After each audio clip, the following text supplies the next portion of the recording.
Yeah, man. We back in the building. This is what we do. Time to turn up. Doom, doom, doo, doo. Yeah, we having some fun today. Thank you, thank you, thank you. You're so kind. Far too kind.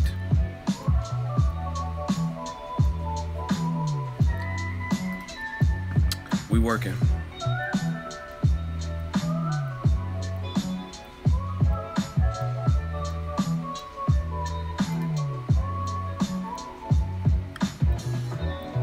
What up, G? We working.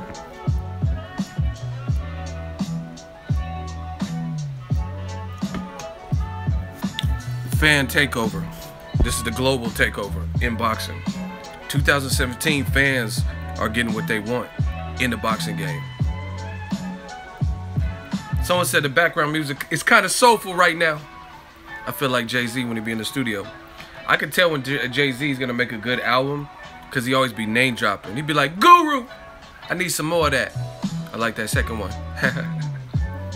Jay-Z be calling out everybody in the room. Blame Lenny S for that. Yup. We working, man. You know what? My mom always told me don't kick a man when he's down. But sometimes you gotta go against the grain. I'm at their throats. New media. Now, you know I had to rub some salt in the wound. Devin Haney has a fight coming up in Indigo, California.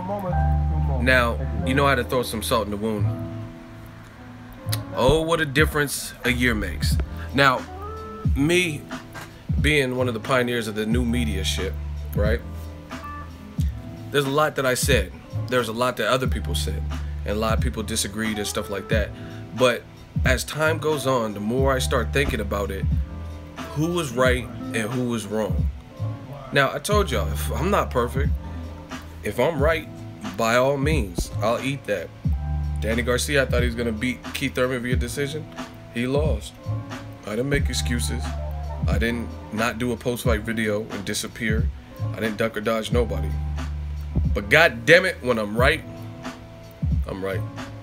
And I distinctly remember a lot of people saying that premier boxing champs, they were bankrupt and running out of money, and hey, the PBC paychecks aren't looking the same, man, and all this stuff. And I started thinking about it. In 2017, Showtime has been murdering HBO. Murdering. And I'm like, what is it? Like, Showtime, I don't know what shot. Steven Espinoza, I'm a boxing fan. You doing your thing. You and the Showtime people, they doing their thing. Now, this is not no Bloods and Crips. I'm all for it. And the thing with me, I like competition. You know why? Because if you're really, whatever you do, whether you're a fighter or you're a YouTuber, competition is good. You know what I mean? Because it can bring the best out of you. And as far as I'm concerned, Showtime and HBO, that's like Lowe's and Home Depot, right? I used to work at Lowe's, so I might be a little partial to that. No, you know what? It's fuck Lowe's. It's all about Boxingego, man. We work for ourselves now. But anyway, it's kind of like Home Depot and Lowe's in the sense of you're direct competitors. You know what I mean? There's other places, and Osh went out of business and stuff like that, but you guys are direct competitors. You know what I mean? Go city to city, big hardware stores, big boxes. It's usually those two. Again, there's some mom and pops, smaller ones, and hardware stores and whatnot in specific regions, but worldwide, Lowe's and Home Depot are pretty big, just like McDonald's and Burger King. Now, again, I like competition. Competition is great. And Showtime has been destroying their competition, which is HBO. And it's because they have this calendar of fights that's keeping boxing fans sustained and keeping the game afloat. You know what I mean? And this is not to say HBO hasn't came out with any good fights. I went to Ward Kovalev 2. I went to both of them, but this year I went to Ward Kovalev 2, right? It was good. You know what I mean? I enjoyed it. That was an HBO fight. Canelo Triple G. I'm looking forward to that. Roman Chocolatito Gonzalez, Superfly. But in general, Showtime is just doing that plus more. Showtime aired the they aired the Anthony Joshua versus Vladimir Klitschko fight live in real time. You know what I mean? HBO, since Klitschko was an HBO fighter, they aired it too, but it was not in real time. It was after we already knew. You know what I mean? It was after we already knew the outcome. They got the late version. Showtime had Adrian Granados versus Adrian Broner. I went to that fight in Cincinnati. I thought that was a fun fight, a good fight. They also streamed it on Twitter live. Another Showtime card that I went to in January was Leo Santa Cruz, Carl Frampton, which was a rematch to their 2016, late 2016, epic fight of the year type fight. I went to that, and on that card, Mikey Garcia stretched Dejan Zlatican and Bab. That same month, they had James DeGale versus Badu Jack before he moved up to light heavyweight. That was a good fight. Tank Davis showed his true grit in that card too, because he became a champion in that card. Those are all Showtime fights.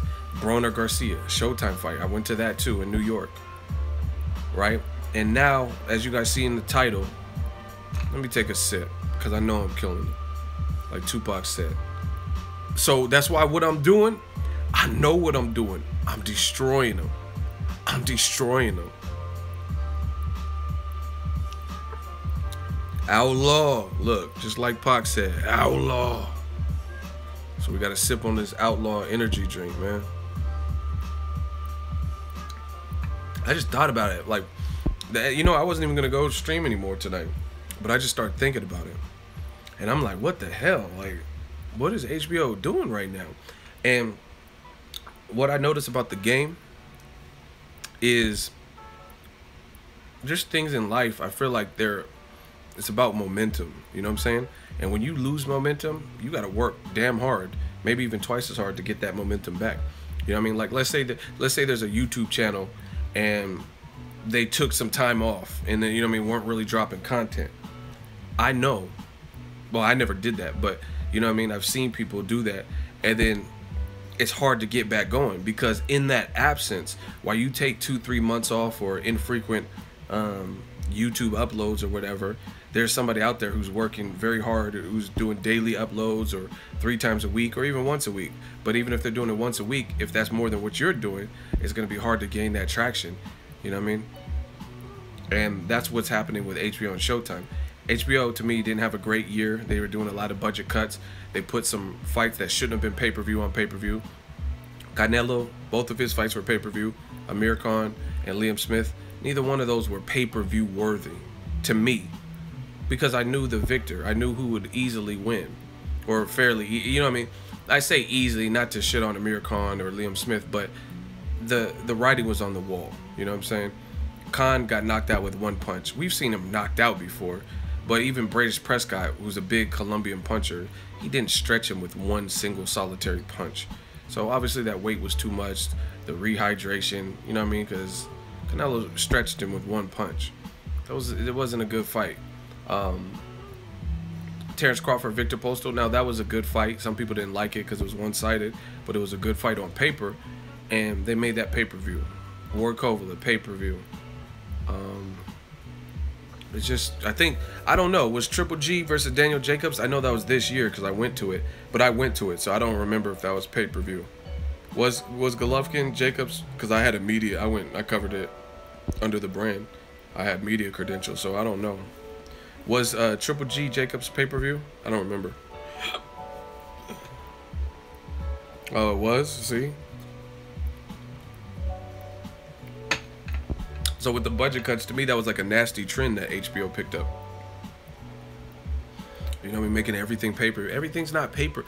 Okay, they're saying Floyd Mayweather, Dana White, according to him, he's saying Floyd Mayweather, Conor McGregor did 6.5 million. We need to get the likes up too, because I haven't been on all too long, but I see there's a lot of people like joining. If you're in the chat, hit the like button, make it a mandatory. I'll remind you.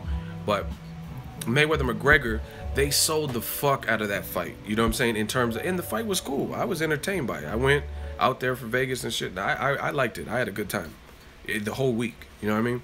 But even before that, press tour was lit, and you know what I mean? Just, you got to understand, this is the social media age. This is the social media age. Nobody knew or gave a fuck about ego until I blew on, like, you know what I'm saying, on YouTube and on Instagram. Like, now people know me. Now fighters know me just from the internet. You know what I'm saying? Like, I know fighters that I haven't even met personally, but they know me. They know of me. They're trying to work with me, stuff like that. I've never met them a day in my life. So just donated. Thank you. Appreciate that. But you guys have to understand the power of the internet. The internet is a powerful, powerful tool. It can be used in the wrong way, like fake news and stuff. People like, oh, so-and-so, Donald Trump hit his wife, or, you know what I'm saying, something that didn't happen, and then it gets spread like wildfire. But the internet's good if you use it for that. And Mayweather-McGregor, 6.5 million, it shows you they generated enough interest somehow, some way. Whether it's the right reasons or wrong reasons, at the end of the day, do you think Floyd gives a fuck? That was his last fight. That's a hell of a last fight to go out. You got a knockout, and you got a much fatter bank account now. Same thing with Conor. I mean, he got knocked out, but he can say, hey, I challenged myself and came up short, and I'm richer than anybody in the UFC. There's no fighter in the UFC that I know of, correct me if I'm wrong, that has Conor McGregor money right now. That has made, within the UFC, they've made what Conor McGregor will make with this fight. Nobody. Including Ronda Rousey, who just got married on the night of Mayweather-McGregor, which is fucking weird. Like, I understand you've been with Travis Brown, you're probably talking about having kids and want to get married, but why would you get married? You know what I'm saying? Half of your UFC friends or whatever probably couldn't make the wedding if they want. I understand small, quaint, private weddings and stuff, but anyway, I just think that's weird. It's like you're trying to steal the shine, and nobody give a fuck about Ronda Rousey getting married. Well, I'm not gonna say nobody, but I didn't see people talking about it. Anyway, back to the content and the video and stuff. You gotta use it, you know what I'm saying? And to me, you guys can say whatever you want. HBO, to me, is kind of using their money wrong. They're using their money wrong. And there's a lot of people, and see, this is the thing with corporate America. I'm really trying to drop a gem for y'all. This is the thing with corporate America. Unless you're just real hip, a lot of corporate America, they don't know the streets. They don't know what's popping in the streets. They don't know what inner cities like and what like diehards like. They sit in offices. Like, I'm not even throwing shade, but every time I cover a fight, the companies that orchestrate the fights and pass out credentials, they don't know boxing like me and like you guys in the comment section. They know the people probably that is on the roster because they have a personal relationship, you know what I mean? Because they met Broner and stuff because they work with him, but they can't talk boxing. Because I've talked to some of them. They don't know, but I'm telling you, they don't know boxing. The people that are handing out the press credentials and stuff, a lot of them, by and large, don't know boxing. Most people on YouTube, like the diehard usernames that you see in all the boxing commentary on YouTube, their knowledge, even if they're casual, is probably even more so than people that even cover the boxing game. You know what I'm saying? So to me, HBO is really tripping, because my thing is this: no matter what I do, if I claim I'm gonna do something, I'm gonna try to put my best foot forward. Like, if I'm passionate about something, so HBO, you can't have one foot out, one foot in. You know what I'm saying? HBO needs to decide if HBO Boxing is worth it anymore, if it's not worth it, if they're only gonna do pay-per-view. But they gotta, to me, the mission statement is not really making. Shout out to Argentina. You guys got a lot of great fighters. A lot of great fighters. The mission statement to me is not the value propositions aren't really there to me with HBO right now. Like I said, there's some good fights, especially this month. Chocolatito and Canelo Triple G. I have no problem with the fights, but between the commentary, shout out to Roy Jones. He's like the level-headed guy who fought, who seems to know what he's talking about on the telecast. The other guys, they say dumb stuff. Like, I recorded the Cotto, and I just was looking at some of the highlights. I haven't watched it, but since I was covering Mayweather-McGregor, I recorded the Cotto Kamagai fight. And you listen to what, it's crazy. You guys have to really, like, I really implore and empower boxing fans to listen. just listen to what people say, including me. Listen to what I'm saying and listen to consistency. See if I backtrack. See, you know what I'm saying? Really listen and hold people to that. I know what I said because I'm there when I say it. I told you how I felt every single time I did a live stream. I told you about Mayweather-McGregor. I told you who I thought was going to win repeatedly, how I thought it would end, and why I thought. I told you everything. Notice I'm not making any excuses or saying, oh, but Conor was 0-0 and the ref was paid off. I'm not doing that. But there are people that are doing it, like Skip Bayless, and now all of a sudden he's saying that Conor was about to knock Floyd out. What fight did you see that? You could say Shane Mosley, DeMarcus Corley came closer to knocking Floyd out than Conor. Conor didn't do nothing like that, especially as the fight wore on. Anyway, HBO is just, to me, is kind of dropping the ball, and they need to get more people like a street team. I really feel that. They need to get like a street team and people who are diehard in the boxing world to see what the boxing world wants, because they're not really all the way providing it. Like, correct me if I'm wrong, maybe you guys have heard different. I have not heard anything about Canelo, Alvarez, Gennady Golovkin doing a Max Kellerman face-off. I haven't. I don't know if they filmed it. I don't know if they plan on filming it. But fuck all these other specials with Jim Lampley and all this extra shit. One of your staple programs is HBO 24/7, obviously, in the face-off. So why, you know what I mean? Like, I hate when people try to get too cute. Like, you have to, I feel like you have to master one thing before you branch off into the next. You know what I'm saying? Instead of this my fight and at last and under the bright light and all that, that's cool. But give us the regular shit that we've grown accustomed to liking, like HBO Face Off, HBO 24/7. And you know what I mean? Real shit, I don't care anything about the fight game at all. If it got discontinued, I wouldn't even be tripping. The money you spend on fight game, I would rather have instead of 3 episodes of Canelo Triple G, I'd rather have a 4th Canelo Triple G. You know what I mean? Disperse that on your pay-per-view fights instead of filming the fight game. You know what I mean? I'd rather have something like that. I'd rather see a face-off, Max Kellerman, Abel Sanchez, Triple G, Reynosos, Chepo, or Eddie, or whoever, and Canelo all sit at a table and talk. And then say that shit to each other's face. You know what I mean? I understand HBO's trying to do something. They're under the lights and stuff where they're looking at highlights. I don't care about that as much as I care about the regular face-off. That's what we've grown to like as fans. So to me, HBO needs a street team. People that really know boxing. People that really know boxing. And like, you know what I'm saying? Like, I thank you guys every day, because boxing saved my life in a lot of ways. And my channel is getting bigger and bigger and blowing up, and I'm meeting more people and I'm networking, and I'm enjoying it. I'm gonna be at 100,000. This is hard work. You know what I mean? About to be at 100,000 subscribers, and it's all because of the fans. And you don't get that type of. It's not easy. First of all, it took years to get. I'm still not even there, and I've been on here years.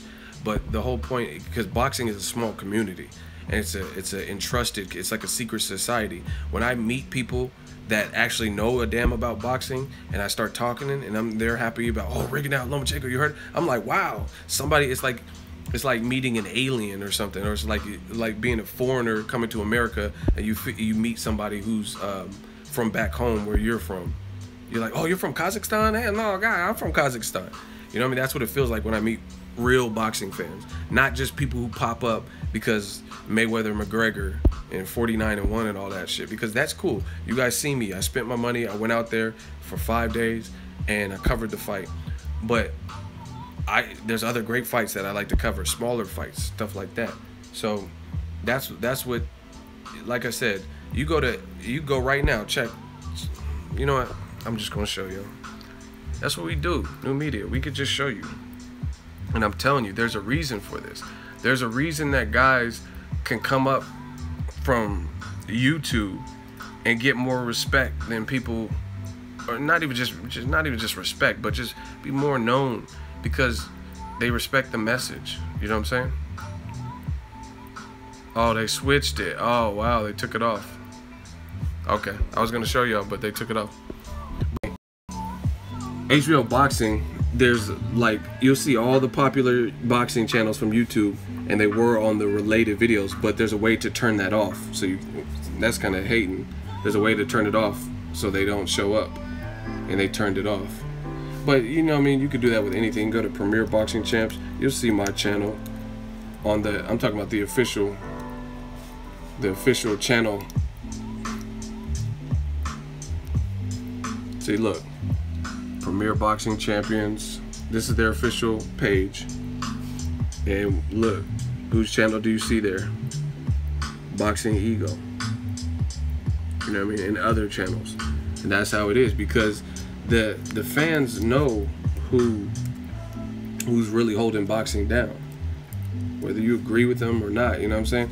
And that's why I say HBO needs to get a street team. We're on Showtime.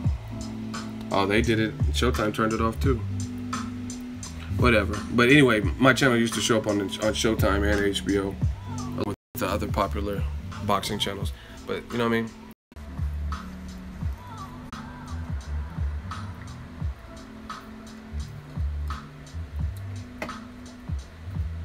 Do you think Paulie can stop Conor? I don't know. He hasn't had a stoppage in a while. And I don't even know if he would beat Conor, so it's a toss-up. If I were betting, I wouldn't bet money that he would stop Conor. I probably wouldn't. You know what I mean? Like I said, I'm not even 100% sure he'll beat him in general. So I wouldn't bet for the stoppage. Your boxing analysis is very good and unbiased. One love from Scotland, bro. We working. See? Scotland. They call me Young Braveheart now. Tell them that Scotland is free. Shout out to Scotland, man. But that's what I'm saying. Like, so HBO, to me, it's not, like I said, I'm not trying to do like some gang war. Your boxing analysis is not good. But you know what is good? Blocked. That's good. Now you're done for. And we continue talking boxing.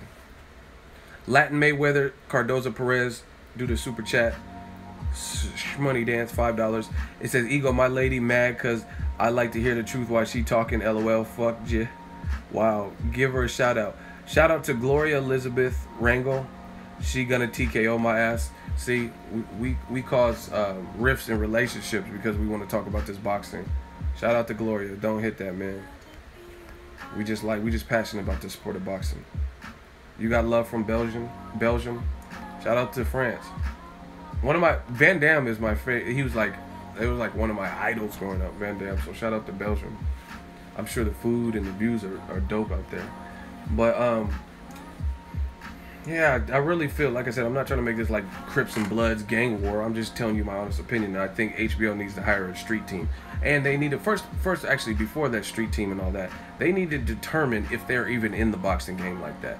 Like, it's like they're trying to, to me, this is the wrong way to approach it. HBO is trying to have 1 foot out, 1 foot in, and they're trying to maximize their gains and profit by putting together fights that they feel they know will be successful, or certain type of fights. Like Curtis Stevens, David Lemieux. We knew somebody was getting knocked out. Real boxing fans, it's just too much power. Neither guy has a known crazy defense, so we figured someone would get knocked out, and it turned out true. But the contrary to that is it doesn't always work like that.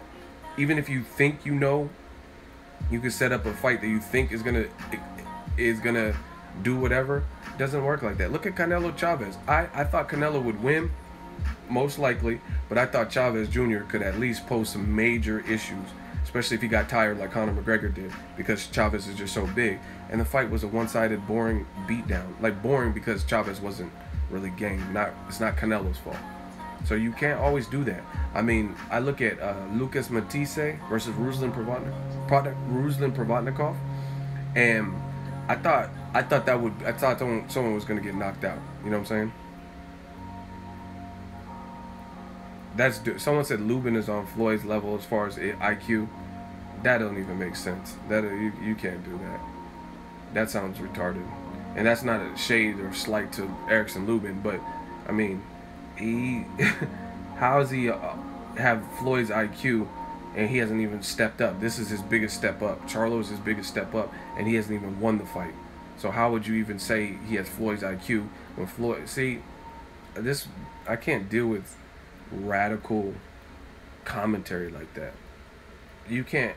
I don't care who it is, but Charlo-Lubin, you can't say he has Floyd's ring IQ when he ain't fought Floyd level caliber opponents.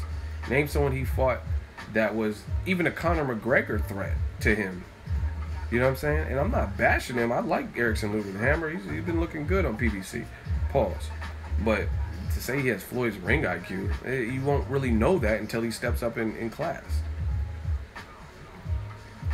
You know what I'm saying? Anybody can. That's like me saying Mike Tyson is better than every other heavyweight because of his first 15 fights when he was fighting random nobodies and knocking them out. You don't know shit about that. You don't know shit about them until the echelon of competition is increased.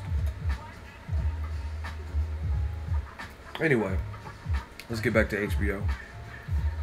HBO got some real life problems. Like I said, in my opinion, first they need to determine if they're in the boxing game. Like, do you want to, because you guys got Game of Thrones and Ballers and all these other shows and specials and all that. They need to determine if boxing is their shtick. Like, if they really want to be in the sport of boxing. And if they do, I think they need to improve their commentary. It's just a little bit too radical. Like I said, they say stuff that doesn't even make sense to me as a boxing fan. It's kind of insulting. They'll lead you to believe that fights that are close aren't close at all based on the commentary. I remember watching Roman Chocolatito Gonzalez. Roman's good, right? But I was watching this fight with Carlos Cuadras. Let HBO tell it. Roman was dogging Carlos Cuadras. And I thought Roman was sharp at first, but he started looking pretty sloppy to me towards the end. And then Carlos Cuadras started coming on and making and lumping up Chocolatito's face. But then you listen to the commentary, and let's say you were at the store and you just came in and just heard the commentary, or you're washing dishes so you're not watching the fight. You're going to think Roman Chocolatito is dogging Carlos Cuadras, but I thought it was a very competitive fight. I was okay with Roman winning the fight. That's cool. You know what I mean? Some people even had Cuadras winning. But to make it like he was just destroying him, but again, that's the politics. They want, HBO was trying to force feed people and build up Roman to make it sound like he was Floyd Mayweather and he was about to go 49-0 and all this, and he was the #1 pound for pound. And in doing that, you just put an unfair pressure on these fighters. Let Roman be Roman. You know what I mean? His 49 fights are nothing like Floyd's 49 fights. And Rocky Marciano's 49 fights are nothing like Floyd's fights. Just let that man grow, let them be him. You put all this pressure on him, then he has a big, probably one of his biggest fight cards and venues with Triple G and Jacobs, which I happened to be at. I was there live, right? Covered it. And then he loses. You put too much pressure on that man. And HBO, like I said, let them tell it. They'll make it like Carlos Cuadras was not even in the fight. Like I said, I was skimming through Koto Kamagai. I haven't watched it. Koto was landing some nice shit. But Harold Letterman, okay, Jim. He was like, Koto, he's a tremendous power puncher. I mean, like, it was just going in about Koto's power. But I'm a boxing fan. You ain't going to just tell me whatever without me analyzing it. Koto, his power obviously is not as immense as you're making it sound, because Koto was constantly being swarmed by Kamagai. Do you know what I'm saying? Like Harold Letterman, bottom line, what I'm saying, he was doing too much. He's doing too much because you keep talking about Koto's power is just, it was not fucking with Kamagai. Like, Kamagai's getting rocked with vicious shots. Like, I'm not taking anything away from Koto's performance. Koto he looks sweet in there from what I've seen. I haven't watched it, and somebody told me the whole fight was like that. But you're raving about his power, but Kamagai's not getting knocked down and not going anywhere. Did he get knocked down in the fight? I don't think he did, but maybe. I mean, I didn't watch it. From what I've seen, he was staying on top of Koto. Like, he was getting hit hard too. He got hit. Koto hit him so hard, Roy Jones said it looked like he had a crook in his neck because he got hit and his head just stayed like twisted. Kamagai was like this. You ever slept wrong? And you ever met a motherfucker with that neck? They're like, hey, what's up, ego? They can't fully turn their neck. Yeah, I mean, Kamagai's shit was looking like that, but I mean, he kept coming. So I mean, to me as a boxing commentator, I mean, no doubt Kamagai's pretty big, but Kamagai started out at lightweight, if I'm not mistaken. But a lot of these Japanese fighters are very tough, and he proved to be very tough. But to me, it doesn't make sense to just keep, oh, his power. Like, his power's not stopping this dude. Now, you think if Jermall Charlo was hitting Kamagai with them same shots, do you think he would be going somewhere? Honestly. If he was getting blasted by Jermall Charlo at 54 with those same shots and the amount of shots that Cotto was hitting him with, right? Do you think Kamagai would still be upright? Maybe he survives, maybe. But I think he would at least get knocked down. You know what I'm saying? I mean, I don't even know if Kamagai would be able to walk through Charlo-Lubin's shots like that, because he looks like he's hitting pretty hard out there. You know what I mean? So, the bottom line is, I understand boosting up and pumping up, but you got to make it sound realistic. And, I mean, I get it. Cotto, he started off lighter, too, so he's not a big 154-pounder. I get that. But keep that all in mind when you're giving your commentary. You're making it like Cotto's power is just like Cotto's power did shit to Canelo because he was so big. You know what I mean? Don't make it sound like he's just hitting super crazy, but Kamagai's not going anywhere. I remember Jim Lampley. You guys can go check these fights back. This is all off the top of the dome. Jim Lampley, at the beginning of the telecast, he was talking about, he's like, Martin Murray, not known as much of a puncher, and that's apparent by his resume. He was talking about how Martin Murray didn't have many knockouts. He don't have much power. But then there were some moments of success where Martin Murray was blasting Golovkin with some shots. And Jim Lampley, the same person that was just talking about how Martin Murray had no power, was praising Golovkin's chin. He was like, wow, Golovkin's chin is like dynamite. You hit him with everything and it just keeps coming. Like, no. It doesn't work like that. And once again, a lot of people, they try to pull the wool over your eyes. You cannot have your cake and eat it too. You cannot have your cake and eat it too. Point blank, period. You can't say the man has no power, but then be praising Triple G for walking through his shots. Triple G, and I do think Triple G has a good chin, but Martin Murray is not the example to use, because you just told us that based on his resume and all that, he don't have no power. Just how do you contradict yourself that bad on the same telecast? I understand, like, let's say you said something when you called Floyd Mayweather versus Shane Mosley, and then 6 years later you said something. Okay, that's one thing. But you saying this on the same telecast, that's crazy to me.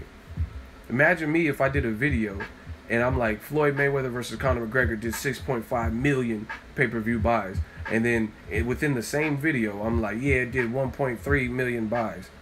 And I just totally changed. You'd be like, what? Which one is it? What did it do? And that's the type of stuff. HBO kind of needs that facelift. I'm telling you. Showtime's making it hard to breathe out here. Like Fabulous said, you gotta let it breathe. 1 into the 2, 2 into the 3. This is a badass fight. You know what? See, okay. Listen to me, dog. Let me explain this to you guys from the fans' perspective and just a boxing journalist, whatever you want to call me. Showtime has some fights this year that how you say it? Showtime has some fights where the fight, well, actually, let's say in general, Showtime, they have some fights where the co-main event probably could have been the main event, depending on who you are and how you look at it. You get what I'm saying?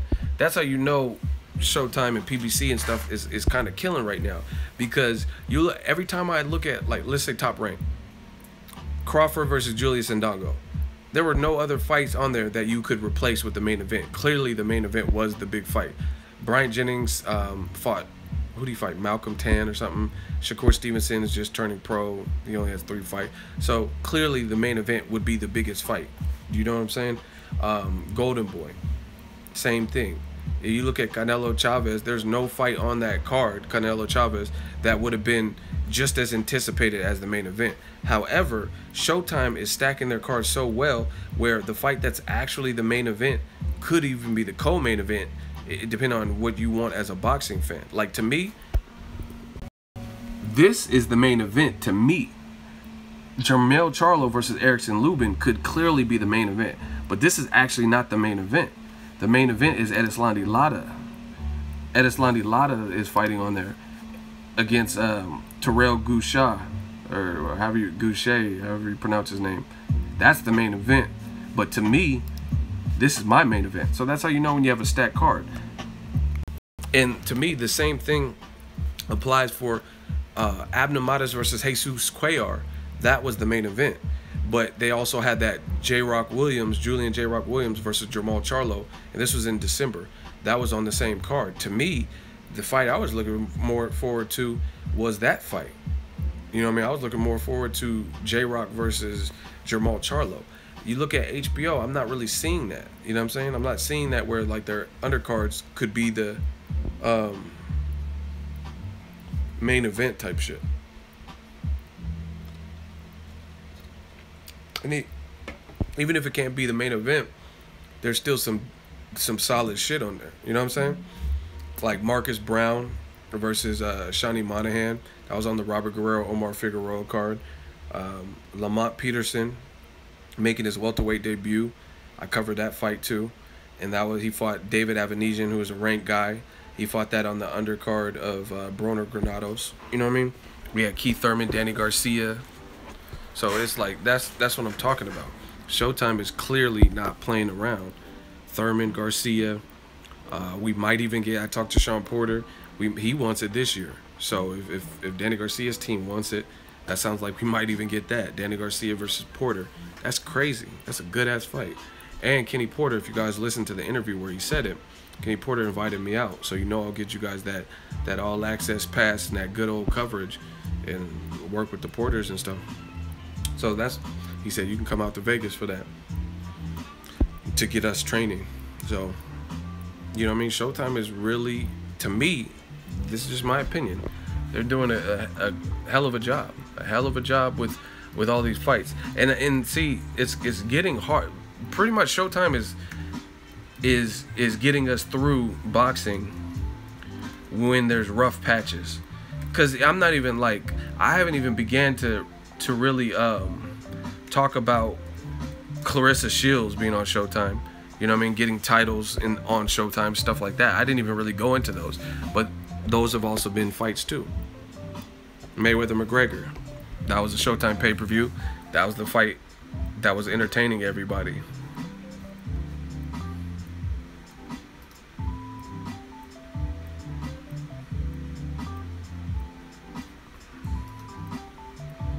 So, I don't know. I just feel like HBO got to step it up, man.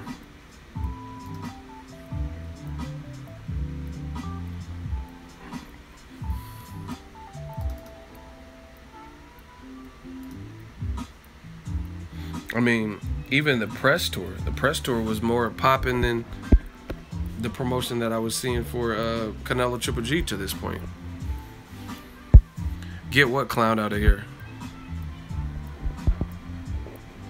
Oh, wow. Someone's getting blocked.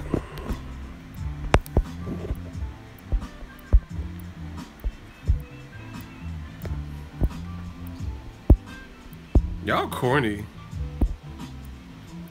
Someone made a fake boxing page with my picture. That's kind of creepy, but anyway, they're blocked. Boxingego. That doesn't even sound funny. Like y'all know, if you guys don't really know me like that, but if you watch me, I have a sense of humor. If the shit was funny, I'd be like, oh shit, you got me. Like if it was a funny play on words. I come from a more ruthless sport. You know what I mean? I come from like the golden era of hip hop. So if you're gonna do a play on words, it has to at least be funny. Boxingego. Like, oh, okay. That's some little dumb shit to me, but whatever. Whatever floats your boat. Showtime is killing this.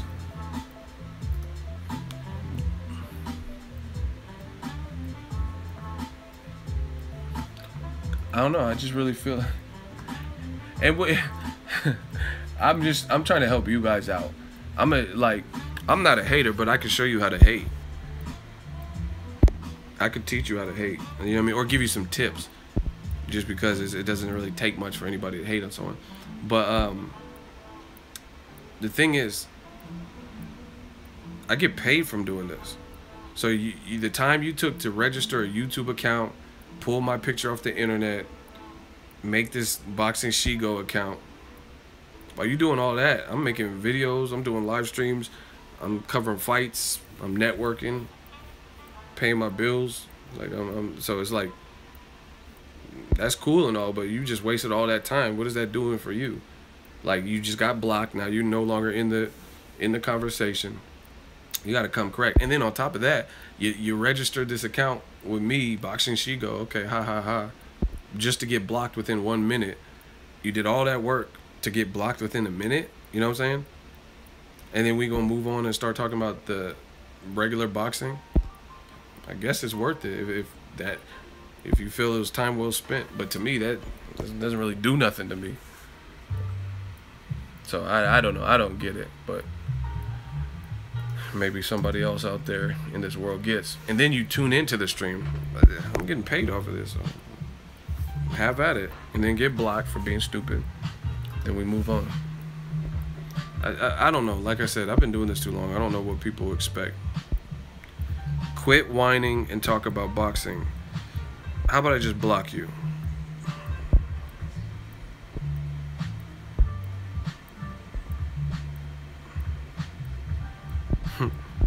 He came back and he still got blocked. You can keep making accounts. That's funny to me, because you just keep getting blocked.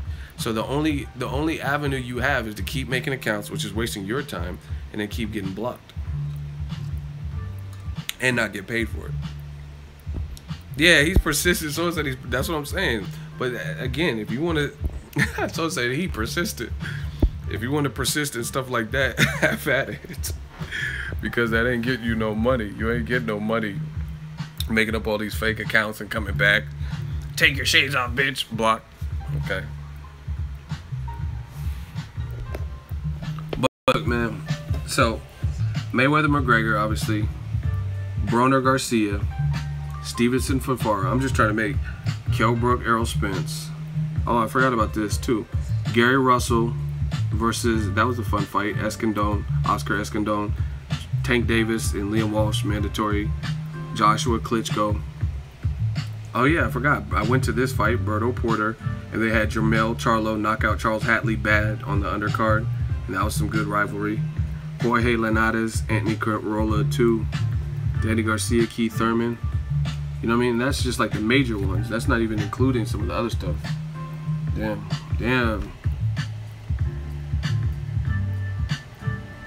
That looked horrible.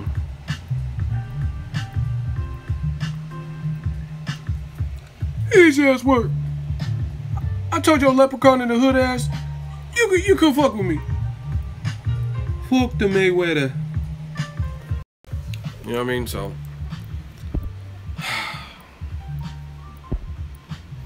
HBO, man, you gotta do something, baby. HBO gotta do something big. This sport is taking off. Taking off like crazy. And you know what? See, this is the weird thing. How is in general, that boxing is in such a good place, but HBO seems to be in one of the worst spots that I remember them for boxing? Because that's all I watch HBO for. I don't watch all that other show, you know what I'm saying, Ballers and all that. I mean, not that I'm against it. I just haven't made time to get into that. I don't even watch Power on Stars, so I just don't make much time for that. But I watch I watch HBO for its boxing. So to me, it's like, how's boxing in one of its best years? Yeah, HBO, as far as boxing, is having one of its worst years the last 2 years. That's kind of weird to me. So that tells you need to do something different. You gotta do something, baby. So you have to, like, I mean, listen, I told you I was a manager. I was a high paid, high up on the food chain in the store, at the store level, manager. I worked up to that. I didn't start. I started off much lower, but I was just under the store manager.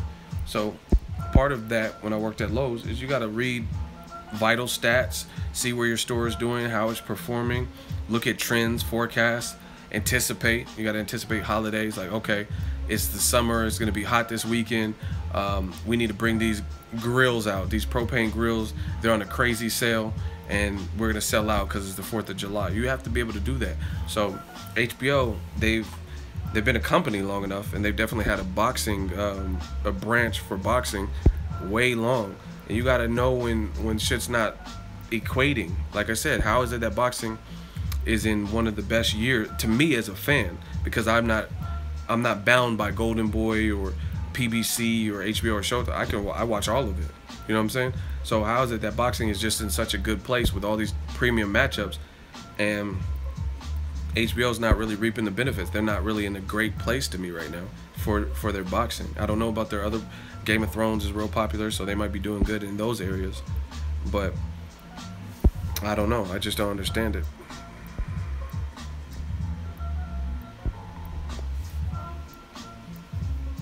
HBO's in a political bubble.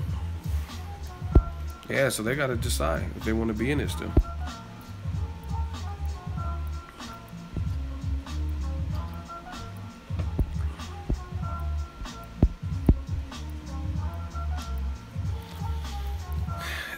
One of my admins brought up a great point. HBO fucking force feeding bad as fuck. I think that's what it is, and that's why I said that's why you can have people like me on YouTube who are coming up, and my numbers are looking good. You know what I mean? For per what it takes. Like, you know what I mean? I don't have HBO camera crews or HBO money, and my shit is constantly growing. You know what I mean? And that's part of the equation. You got to factor in. That's why people like that are getting recognition. You know what I mean?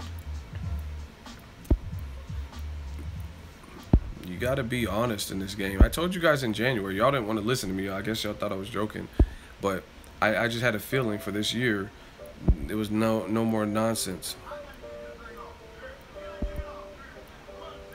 Block who?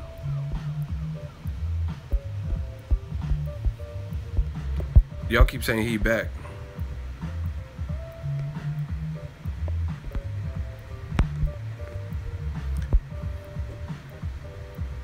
How is he coming back though? I just blocked him again. See, do you guys see what I deal with? I just blocked him again. Look, how does he keep coming back? Like, he's just making a new account. You don't see him because I just blocked him. That's funny. That's hilarious. Like, see, I'm trying to tell y'all. I be trying to drop gems in these live streams. Honestly, you have to factor in how much work that is taking you to do. Because I don't know, I haven't built a YouTube account since this one, so I don't remember the process. Actually, I did. I built a little secondary account, but I never really used it. But it's a process. You have to attach your Gmail and put in a name and all that. You have to go through it. You know, they want to make sure you're not a robot or something. So, like I said, if you feel that is worth your time just to get blocked within seconds, take your shades off, you fucking monkey, or whatever. If that's worth your time to keep doing that, then have at it. It ain't no sweat, no skin off my back. Just keep coming back and keep getting blocked. I'll keep getting super chats. I'll keep engaging with the fans. And that's it. And then eventually it's just going to be like no one's even going to be, oh, motherfucker's back in. No one's even going to be tripping off you. Even talking about it. I'm just talking about it right now because it's funny. You know what I mean? And it's just a random live stream. I guess I'm on. See, that's how you know when you're making it, because you get that Floyd Mayweather about you, where people pay to see you lose. And that's the equivalent. You building fake accounts. I blocked him at least 3-4 times already. You keep bringing up new. Shut up! Take the shades off, bitch. Okay. Like I said, he said treat your viewers better, but nobody else is complaining but you. What are you talking about? He said, you need to treat your viewers better and we wouldn't do this, you fucking bubble eyes. Or I got big eyes. Oh, well. The better to see you with, motherfucker, and the better to block you with. Mano said it best. Hi, hater. Exactly. Y'all ain't got no type of ends, no money or no ambition if that's what you're doing. Anyway, let's talk some more boxing. fucking Boxingego, I bet. No. It's like one of them scary movies. You know when the killer, they knock him out and he's on the ground, and they're just like breathing heavy, like, and they look behind and he's like, he's gone and shit. That's him. I just feel like HBO got to do something, man.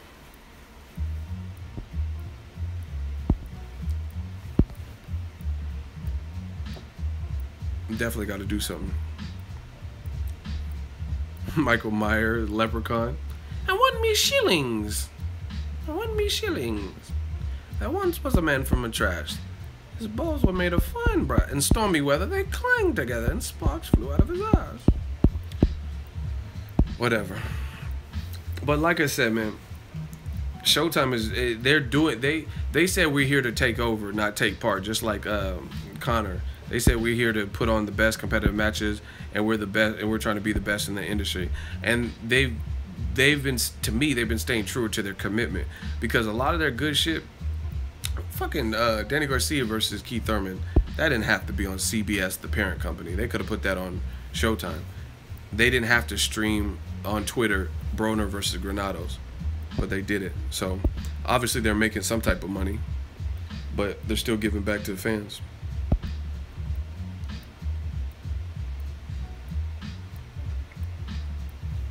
Who's realistically next for Terrence Crawford other than Keith Thurman? I don't know. He has options. You know, I don't know. I want to see Bob Arum put together a big major fight with his star Crawford and like a big person. Until then, I don't know that that's a reality. Like John Molina, Felix Diaz, those weren't the big names in the PBC. So I want to see them work together.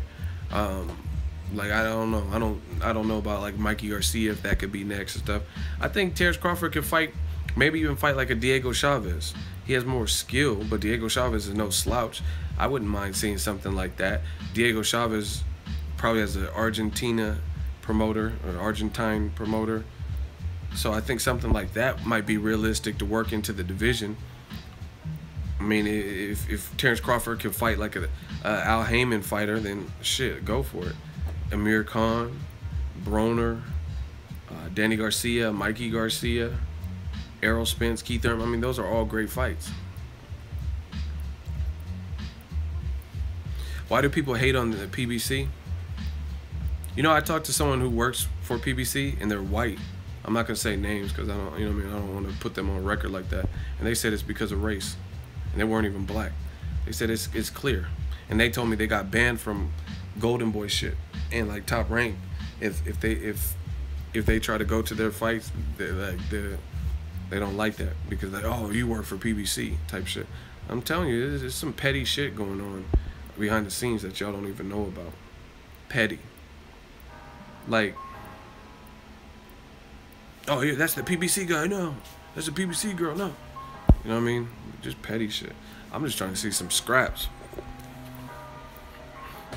Another reason why HBO needs, you gotta do something, baby, is because Top Rank took their they just did some kind of deal with ESPN, and they just took prime fighters of theirs, Pacquiao, Horn, Vasyl Lomachenko, and Terrence Crawford over to ESPN. So it's like, what is HBO doing? Shit, Oscar might fuck around and take Canelo to ESPN. I mean, I didn't see that happening because I didn't know the logistics, but shit, if they can somehow make it make sense. You know, it'd be dope if Golden Boy put together David Lemieux versus Daniel Jacobs on ESPN. I think matches like that would be big because they're already big. But you just said it, 81 Prodigy, HBO Old Guard. That's what I'm telling y'all. Y'all could say whatever. Oh, you hating, you racist. The gang, listen. Hell no, I've never met Al Heyman. He don't even really. I've been to several PBC fights, never even seen him. He just be in the trenches. Good job, Floyd. You know what I'm saying? I know a little kid that goes to all the fights, and they try to take a picture, and they didn't even. The security was like, no. He don't even be taking pictures. He really don't like to be out there like that. But no, I never met him. HBO is just in a bad place, man.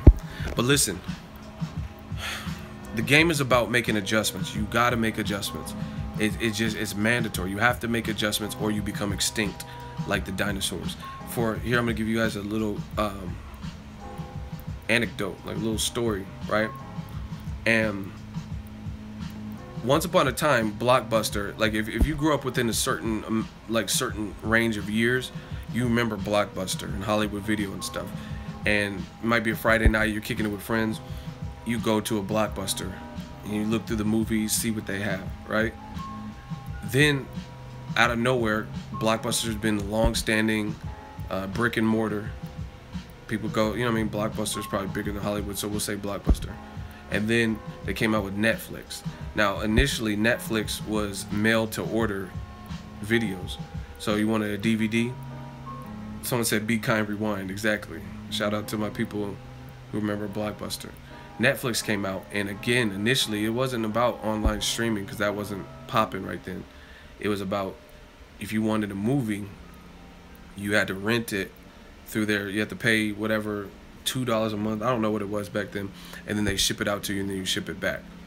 Blockbuster gawked at that. You know what I mean? Blockbuster, you could come to our store and pick the movie, right?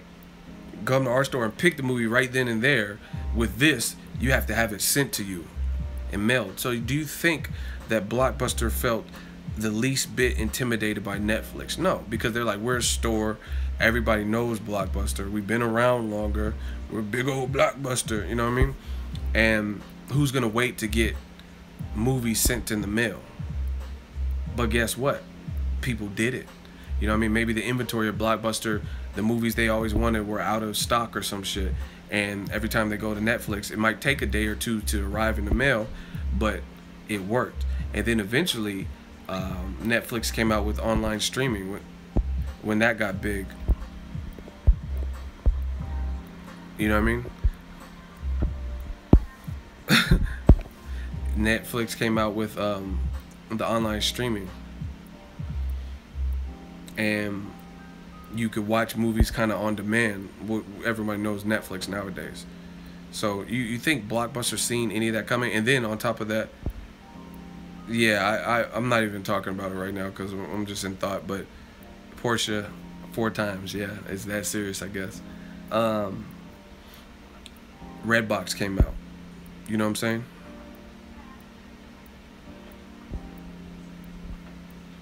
So that's what I'm telling you about making adjustments and evolving. And HBO, they gotta do something. They gotta evolve. And I don't think HBO as a company is gonna go anywhere because their original programming is pretty dope. Like they have good shit, The Wire, and they always come out with good shit. True Detective, True Blood. I used to suck it. I used to watch that True Blood shit, and then it started getting weird and have fairies and shit. But me and this chick I was dating at the time, we used to really watch that True Blood shit. But HBO is no longer the 90s, 80s, or whenever they were like at their peak.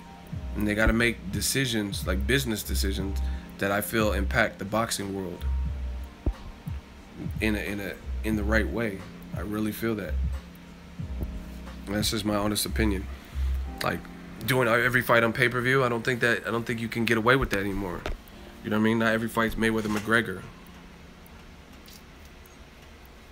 And then to be honest, Mayweather-McGregor are 2 exceptional good fighters and 2 exceptional trash talkers. Canelo's not that. Triple G's not that. I never heard Triple G come up with the amount of one-liners that Conor McGregor does. Like, you'll do for who the fuck is that? Like, he's not doing that type of stuff. Triple G, most he'll say is like, hey, no, I know my situation. I respect him. He's a good fighter. He's a business fight. You know what I'm saying? That's the type of shit you're going to get from Triple G. You're going to get a monster in the ring, but I'm talking about the build-up. In the build-up, these things matter. You know what I mean? Triple G is not going to build the fight up per se. He's going to build it up based on his reputation and his aura as being a good fighter, but he's not like like Conor McGregor was like, oh, you have a school bag, you can't read. Yeah, he's gonna say stuff that have the people like, oh. Triple G doesn't really do that. That's not his, and I'm not saying he should do that. But just when you can't generate the 6.5 million, that's probably why, because you can't build up a fight. You got to have some kind of charisma or some kind of package deal to what you do. Either your promoter, the networks. Like, for example, one thing that you guys know, I don't have a problem with the UFC at all. I love boxing though. You know what I mean? To me personally, UFC is cool, but I love boxing, so it's a difference. But I call a spade, and one thing the UFC does well is because it's one organization with probably the best MMA artists. They make people fight when the fights are supposed to happen. That's a great thing, because it's all in-house instead of, oh, Top Rank, Golden Boy, and this person with Mayweather Promotions, Al Heyman. That's one thing. But they do their programming is top notch. Like I remember when Brock Lesnar was coming back, they made this trailer for that.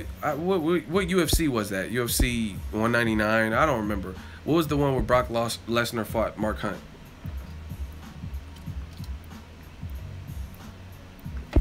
I don't know. But when he was fighting on that card, UFC 200, they had this dope-ass trailer, and then at the end, Brock Lesnar came up to the cage and he was growling, and then they put like a lion's roar. I appreciate this because I video edit. They had like a lion's roar, and it was like, and he had spit coming out. I was like, that was a dope-ass trailer, because there were a lot of stars on that UFC 200 card. And then they showed that, oh shit, Brock's coming back. Those were dope edits. You know what I mean? The UFC put some good energy into getting dope editors. Their embedded programming. They're not the long, but those webisodes always get good ratings. Like I could pull some up right now. I could pull up the UFC, because this is what we do on Boxingego, man. We don't hate, we congratulate, and we get that money. You know what I'm saying? And it's like I study these things about different entities, what people are doing right and wrong and shit.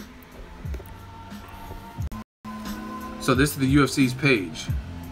Look at how many UFC embedded 205, 1.3 million for their vlog. That's just one episode. That's episode 2. 800, almost a million. You know what I'm saying? 868. Episode 1 had 1 million. So you look at that. Look at these numbers. 888, 1.7. Wow. Conor, obviously being a big star on the UFC official channel, 1.7 just for the first episode, right? 543, 470. Look at how much traction these are getting. 700.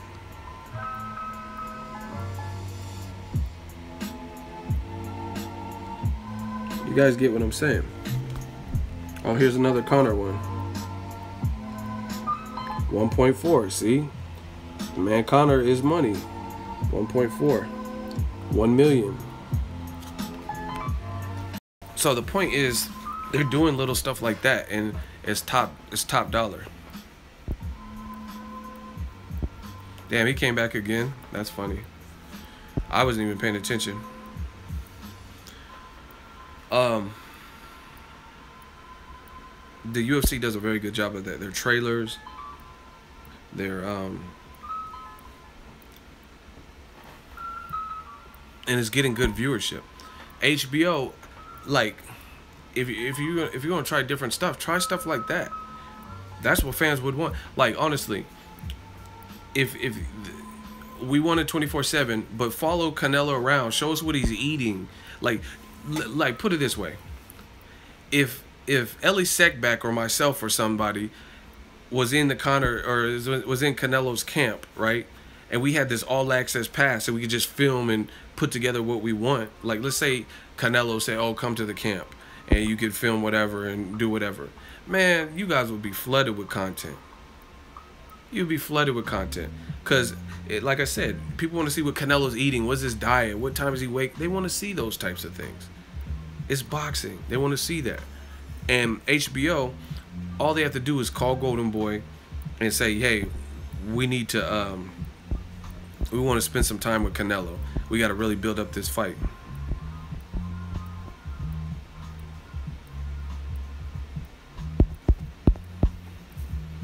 You know what I'm saying? Like I said, the UFC embedded series is dope. I've watched them. And even if you weren't even, there's been some embeddeds that I've watched, I wasn't even that jazzed about the actual fight. You know what I mean? But then after watching that, I'm like, oh shit, this is getting good. You know what I mean? I watched a ton of them, like Betch Correa and Ronda Rousey. Those were even good. You got to do stuff different. You got to flip stuff, flip styles, turnstiles, like you at a Subway. And that's what HBO, to me. He said, I spotted you in 2 embedded episodes. Man, you know I'll be working. Ego sightings. My man Ego, keep working, baby. You killing in 2017, bro. Thank you. I'm telling you, because put it this way. I'm not gonna say I'm not trying to sound cocky. Oh, I'll take over HBO, but I promise you, the more people I meet, the more content and the more stuff you guys are gonna get. And then eventually it's gonna be bad, because if HBO, in my opinion, is not really providing stuff, then they're gonna be like even less needed other than the actual fights. Man, if anybody from Canelo's team is watching this or has a connect, has an in, I'll go to Canelo's camp. I'll buy a ticket tonight and be there tomorrow. You know what I mean? And I'll give you guys the flyest content. And I know how to edit, so that's nothing. You know what I mean? So that's what I'm saying. You gotta evolve. Otherwise, you lose traction and you become unnecessary. You know what I mean? What's the point of watching? I don't know. What's the point of watching something if you're not even getting what you want? And I think Canelo Triple G is a big fight, easy to mark. If I'm in Canelo's camp, it's a wrap. Cause I'll show you guys some dope. Man, it'll be a wrap. But that's what HBO got to do. Like I said, they have an access granted pass, and I mean, how much money would it really take to do what UFC is doing with the embedded crew? Like, look at these embeddeds are like 8 minutes. It's like 8 minutes. You could be feeding. You could do for 8 minutes. And some behind the scenes, like the HBO 24/7s are cool. Maybe those take a little bit longer, but these webisodes, vlog type shit, it's not even like the embeddeds don't even really have much editing to them. Like, there's some edit you have to be skilled, but it's not like I used to edit music videos, which is way harder because you have to make the mouth sync up with the music. You don't have to do as much with something like the embedded in terms of like your cuts and stuff.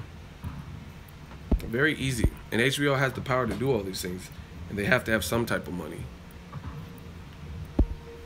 I'm just disappointed why Canelo and Triple G is such a big fight, and it's not even getting the actual press that it deserves.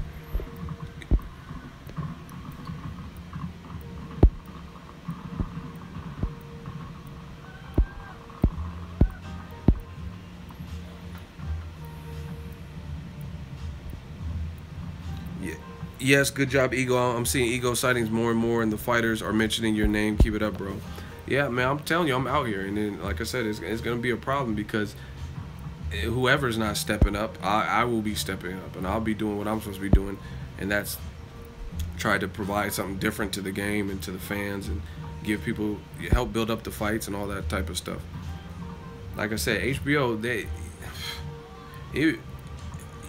need a facelift. That's the best way to put it, because I know for a fact from doing video editing and stuff, it's not gonna even require that much. Like, it's not even that. I know editors right now that are dope as fuck and could do dope work, and they wouldn't even cost an arm and a leg. So to do a vlog series, how much would that really cost HBO? Really?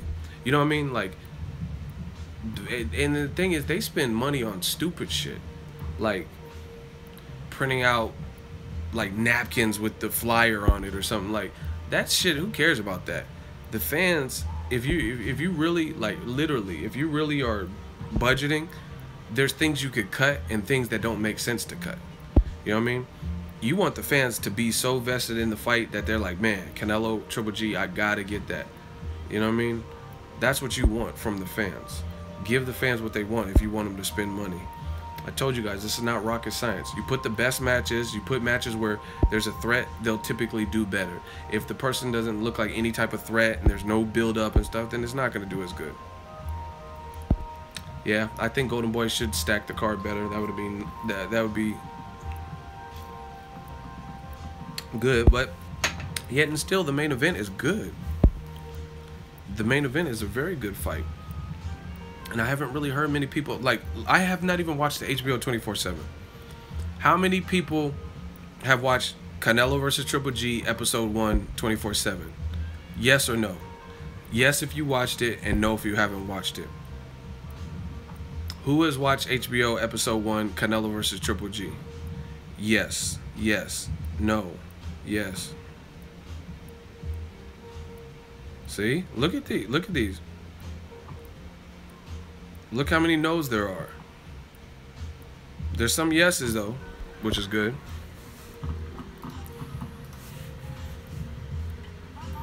Have you guys watched HBO 24/7, which is, it's, see, let me help HBO, because I like to do my part. Let me help Golden Boy, because I like to do my part. Since a lot of people have not seen it, let Ego do his part. Because we don't just come up with problems, we come up with solutions. If you are on this live stream, check this out. HBO Boxing on their YouTube 2 days ago, and it only has 416,000. That's why I don't think it's gonna do. You know what I'm saying? Mayweather-McGregor press tour did like 2 million on the LA press tour, 2 million views in the first day. But again, I heard this was a good episode. I have not watched it myself. That's not even a great thumbnail, but I'm gonna do my part. HBO Boxing, go to their YouTube after this stream, watch the HBO 24/7 Canelo versus Golovkin episode 1. It is the full entire show. It's almost 30 minutes long, 27 minutes, and watch it, because Canelo versus Golovkin is a great fight, and we need to support great fights.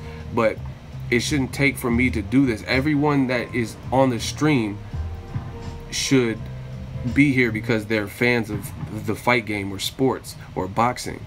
And it was a half and half. A lot of people hadn't even watched this yet. You know what I mean? That's a weird thumbnail. They could have got a better action shot. That's part of why. See, I could tell you how to YouTube. See, that's what I'm saying. 24/7. Watch it. The full show is up now. Shit. That's a good amount of likes though.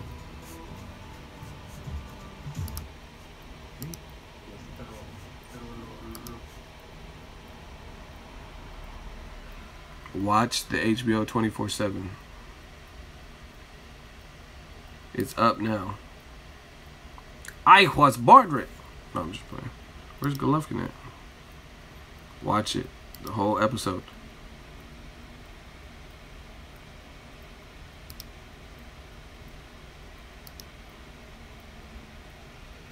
Yes, I invited him to come in the ring. As we say in Mexico, we don't fuck around. Oh. And then this is after he beat Chavez. Look at Golovkin. Hey, no, hey. Surprise, motherfucker. Hey, that's funny. Look at Golovkin's face. Hey, no, Canelo, I'm in the ring. What you gonna do? Ah, surprise, motherfucker. Golovkin was like, look at, he's happy. Like, yeah, you didn't know this was coming. Hey, I thought you were born ready. You're business fight. Surprise. What if Golovkin was like, surprise, nigga?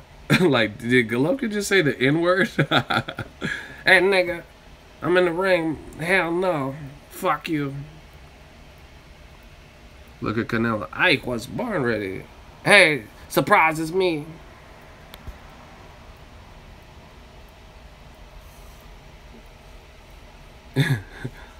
Surprise, bitch.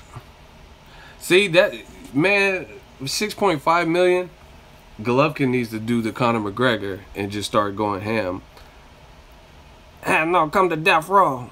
Fuck you. And you want to be down with Canelo? Then fuck you too. Like, thug life. You want to be down? You want to be down with Chepo? Fuck you. Me and Abel, we're riding all you bitch-made, bust-ass bad boy bitches. Nah. Yeah, man. Check it out, though. Episode... Y'all laughing. Watch this, because I love boxing. So, you know, like I said, I'm not trying to... I'm just giving you my opinion. And I think HBO could step it up. Hey, Canelo. You didn't expect this, huh? Why you no knock out Chavez? I'm gonna fuck you up. Oh my gosh. I love my job, man. Watch that 24/7. Like I said, man, Paulie Malignaggi sparring with Conor, which really doesn't even mean anything. If you really think, okay, Conor wasn't fighting Paulie Malignaggi. He's not fighting anyone that really even fights like Paulie Malignaggi. And more people were concerned and were getting doing videos, was getting like 100,000, 200.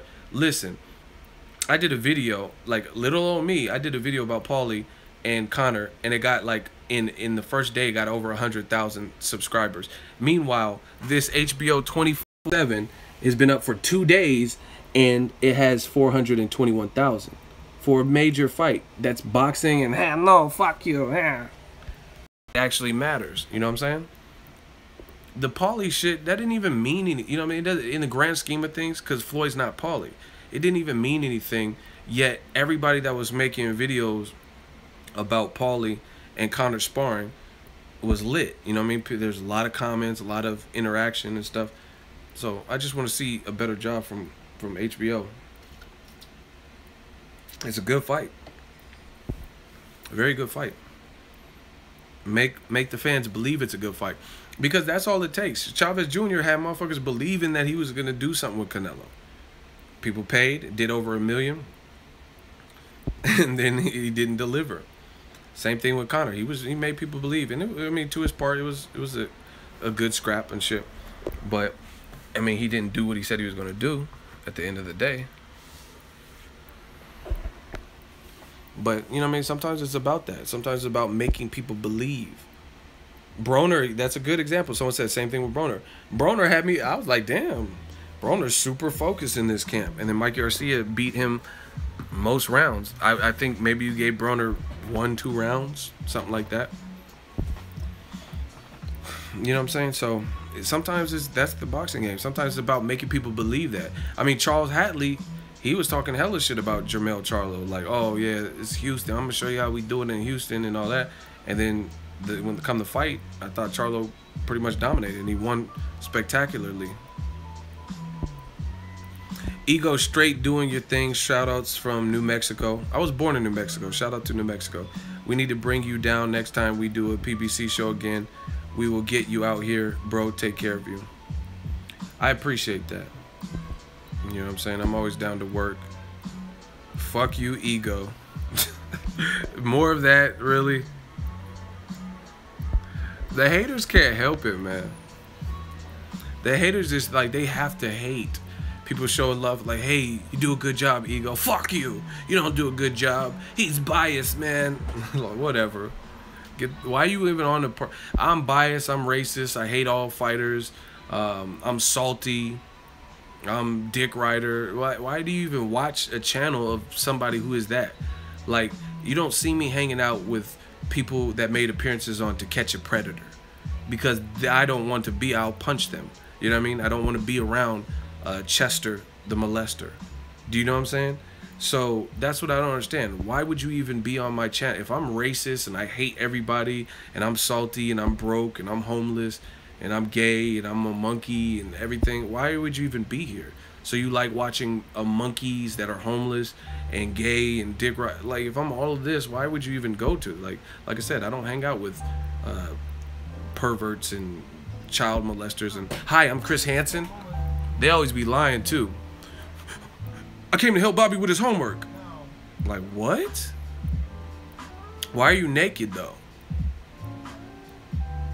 That's how cause we was working on subtraction, so I really took off my shirt because I was like, minus the shirt, that's one. Like, no, you're naked because you're a fucking pervert and you were trying to rape Bobby. That's what it is. Chris Hansen hit that corner so quick. Hi, I'm Chris Hansen. Fuck you doing here? We run boxing. Boxingego. I'm here to help Susie. She said she needed to talk to someone. I'm like, yeah. Talk to someone with no parents home. And you're 49. Doesn't. And you on Megan's Law. That don't even sound right. I came to bring her this teddy bear. You're 49. Bringing a 13-year-old a teddy bear. And then what they do on To Catch a Predator is they try to lie. Like, if they did all this with cameras and, hi, I'm Chris Hansen, and Dateline camera and all that, they got you. You know what I'm saying? And then they'll try to lie. They'd be like, oh, I didn't know he was 14. And it'd be like, here, we got the transcripts right here. It says, you are Nighthawk 102. And you said, how old are you? She replies, I'm 12. And you said, great, that's what I like. I love 12. They got the whole transcript. Fucking Chesters.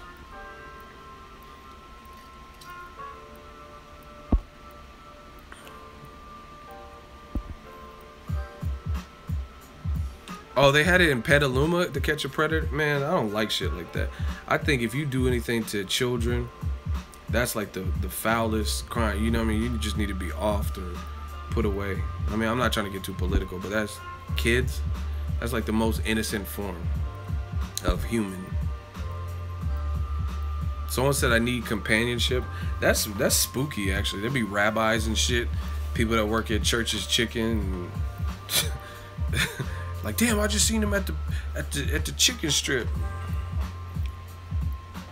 Like, these people have regular ass jobs, bus drivers and shit. I don't even know why we're talking about. Let's get back to boxing. I don't even want to talk about Chester stuff. See, I have ADD. Get used to it. I don't really, but shit. Yeah, someone said there's apps you could download that show the sex offenders in your neighborhood. I did it, and then I deleted the app because it was like weird. They're like hella dots on top of me. I'm like, they're on my roof? What the fuck is it? Like, you know what I mean? Like, it shows where I live, and then there's like hella dots right around, like sprinkled, like God just said, and then just put hella dots in my. I'm like, damn, they're everywhere. They got me cornered. Like, hell no. I'm looking everywhere for the perverts. He made a move. My mailman's a pervert. Like, why are there dots all around me? Like, we have you surrounded.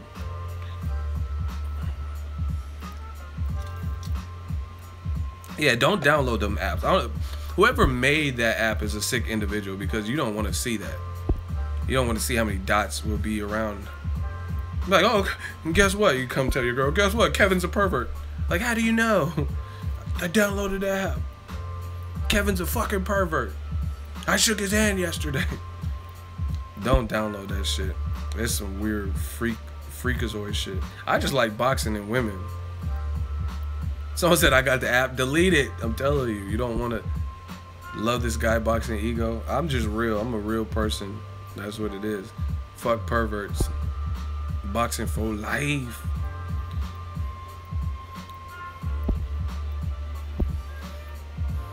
I got 12. I really am not trying to laugh. Someone said I got 12 offenders by my home. And they be quiet too, like, damn.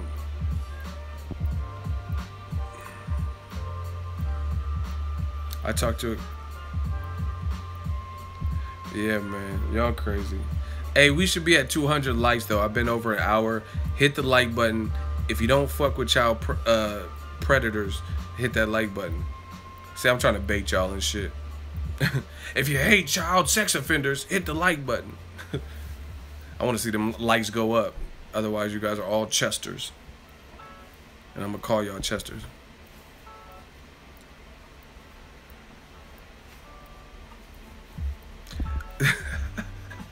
Hey, we got up to 200 quick. Yo, hey, I don't like perverts either. Y'all funny as fuck. That's hella funny. But yeah, man, HBO got to do something. You got to do something, babe. HBO got to do something. I think we're on the cusp. I hope see, this is the thing. I'm not a hater. I want the fight to do good. You know what I mean? I love your channel. Thank you. I want the fight to do good because Canelo and Triple G, that's a meaningful fight. Canelo in his first true fight at middleweight, if he beats Golovkin, you can say he's the man at middleweight. He's clearly the biggest star, especially if he beats Golovkin. And Golovkin, he's beat top-ranked 15 guys. Daniel Jacobs was obviously a great win. So if he beats Canelo, especially if he beats him beats him, like knocks him out, or beats him badly, then he's the man. That's what it is. Well, here's my question. Where do you guys rank the winner of this? Some people even have him number 1. Some people have Lomachenko 1, Andre Ward, Crawford. Where do you rank on the pound-for-pound list? Where would you rank the winner of Canelo Golovkin? No matter who it is, where would you rank him in the top 5? Or would you not even put him in the top 5? I just want to know what people... 3 or 4, 4. Those are solid.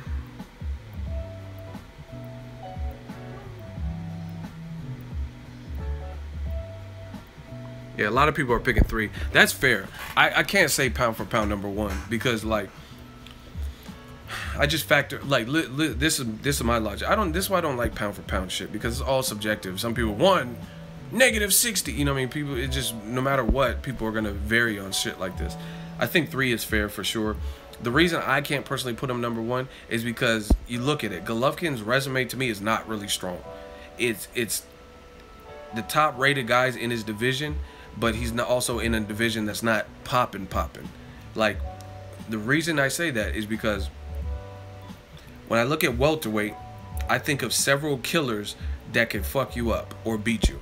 Like, you got Floyd there. Ooh, you know what I mean? He's kind of retired, whatever. Floyd, Pacquiao, Jeff Horn's there, Keith Thurman, Errol Spence, Danny Garcia is still a good fighter, Sean Porter.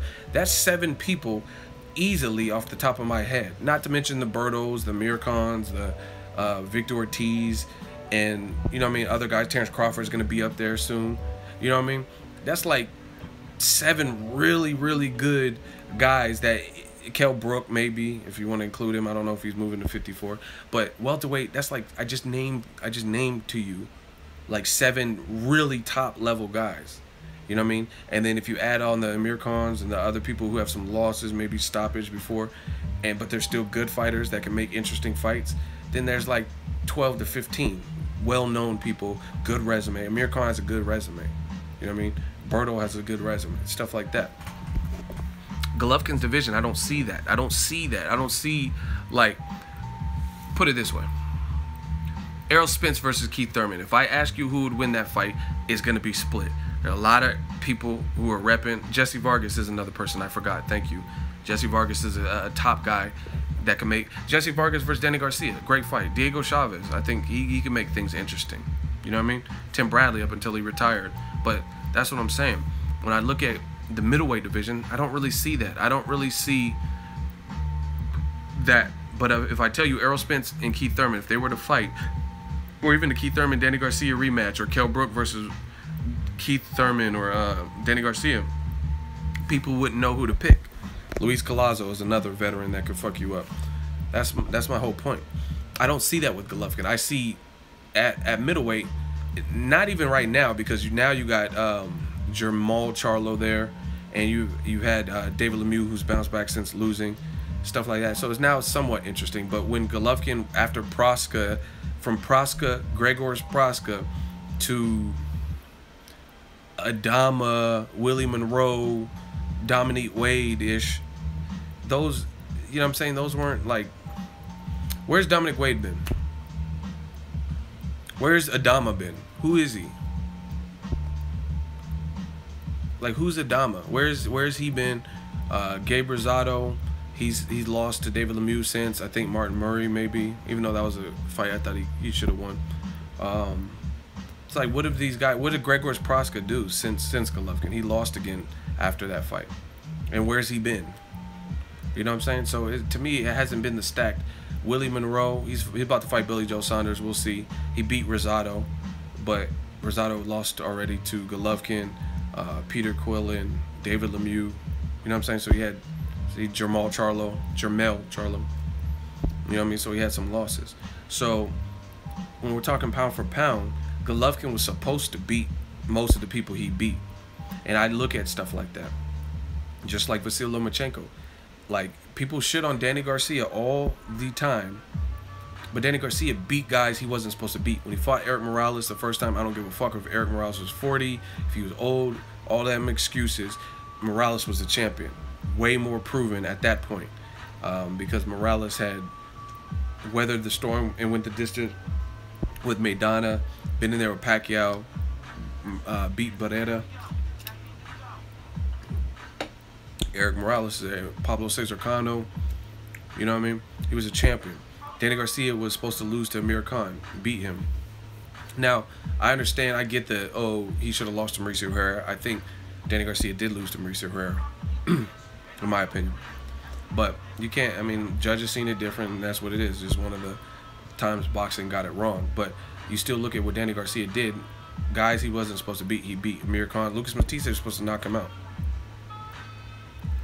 and he didn't.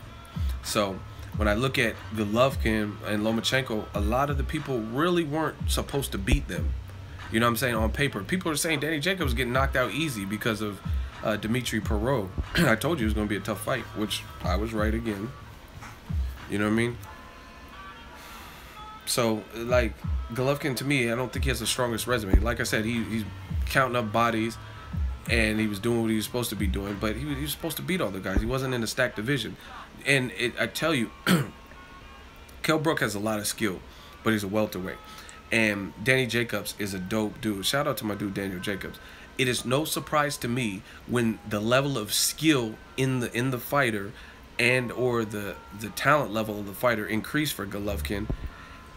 All of a sudden, Golovkin, his knockout streak ended, and in the Kell Brook fight, it didn't end, but some people were saying he was exposed. That's not a mystery to me. For example, let's say Mayweather at 47, let's say somebody moves up from 2 divisions below Mayweather. What do you think would happen in a Mayweather fight? If somebody came up from 35 and just jumped up to 47 and fought Floyd, honestly, do you think anyone would say after the fight that Mayweather got exposed by a guy who jumped straight from 35? Let's say it could be one of the best fighters. Let's say Jorge Linares or Robert Easter Jr.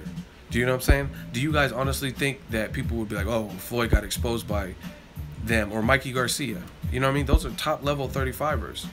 But do you think people would be like, oh, fuck Floyd? Because weight matters, so no one would be saying that. But they said that after Golovkin fought Kell Brook. But more importantly, the more recent fight, once he fought an actual middleweight with some power, good momentum, even though he has a knockout loss to Dimitri Perot and Daniel Jacobs, he fought a guy who was strong-minded and beat cancer, stayed in, hung in there tough for his family, beat cancer, which is more threatening than any fighter. And people said Jacobs was scared. Remember, they said, oh, he wants too much money because he knows he's going to get flatlined. You know what I mean? No, why?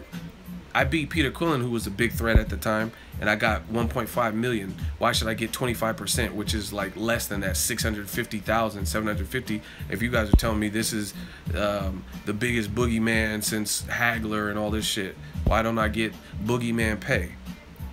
You know what I'm saying? And anyway, Daniel Jacobs goes in there with Golovkin. I was there, and I thought Jacobs beat him.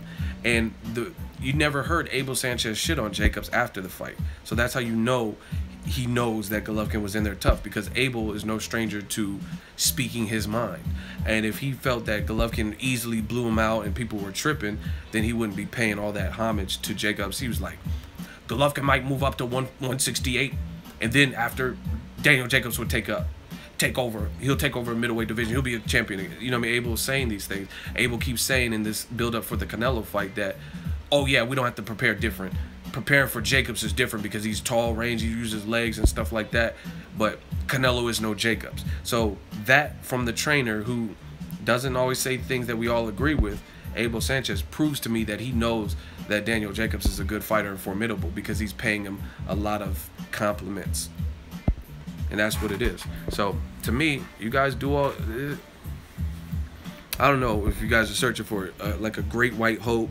And I know, oh, but Golovkin, he's part Korean and all this extra stuff. I get it. But I'm talking about fair-skinned, light-pigmented people that could probably pass for being white and or Caucasian. I don't know if that's what you guys are looking for, but it seems like they're so quick to anoint certain fighters. You guys can get mad. You can build these 4 or 5 accounts. I don't care. I'm just telling you my honest opinion. You know what I'm saying? It seems like they're very quick and eager to race them up the charts. You know what I mean? And I keep telling you guys, I'm not, and see, I hate saying, I don't want to say Golovkin, I don't want to say overhyped because I think he's a good fighter. I'm not saying overhyped like, oh, Golovkin's trash, fuck, he's weak. And I'm not saying that. He's hard to beat. In fact, I told you they were putting Chocolatito #1 on the pound-for-pound list. I think Golovkin's style is harder to beat than Chocolatito. So I'm like, wow, that doesn't even make sense. If you're saying these are the best 2 or whatever, Golovkin's style seems much harder to beat than Chocolatito's. If we're talking about who's hard to beat, I think Golovkin's harder to beat because his chin is up there, and he can fuck you up, and he has a good jab, and he cuts off the ring on you and makes you uncomfortable. So to me, Golovkin's harder to beat. But my whole thing is, you guys let the media tell you what, force feed you this shit, and let them tell you what it is and what it ain't, and build guys up to like unrealistic proportions.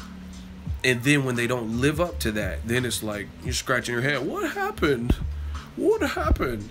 Nothing happened. This was a good fighter, but you let the media gas you into feeling that they're like indestructible, invincible cyborgs.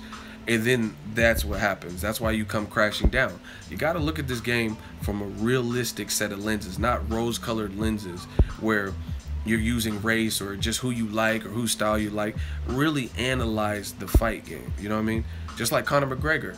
Conor McGregor has done nothing in boxing, but he has a mouthpiece and he's done stuff in the sports world. Got the fight. We all knew it was a big event, spectacle, curiosity, and all that. But people were really, you're really going to pick against the people who love boxing were picking because they hate Floyd. We're picking the guy who has no boxing pedigree, or not the same pedigree as an Olympian who got robbed in Floyd Mayweather. And you're really picking, just because he's big and he's talking the talk, you're going to pick Conor over him? You sound stupid. And then at the end of the day, you let your emotions get the best of you when you're way off the mark. And you're like, oh, what happened? I thought Conor's power would really translate. I didn't. You did, but I didn't. I didn't think his power was going to I'm telling you, I said this before the fight. Go back and listen to this. I told you, this shit was easy-ass money. Easy money.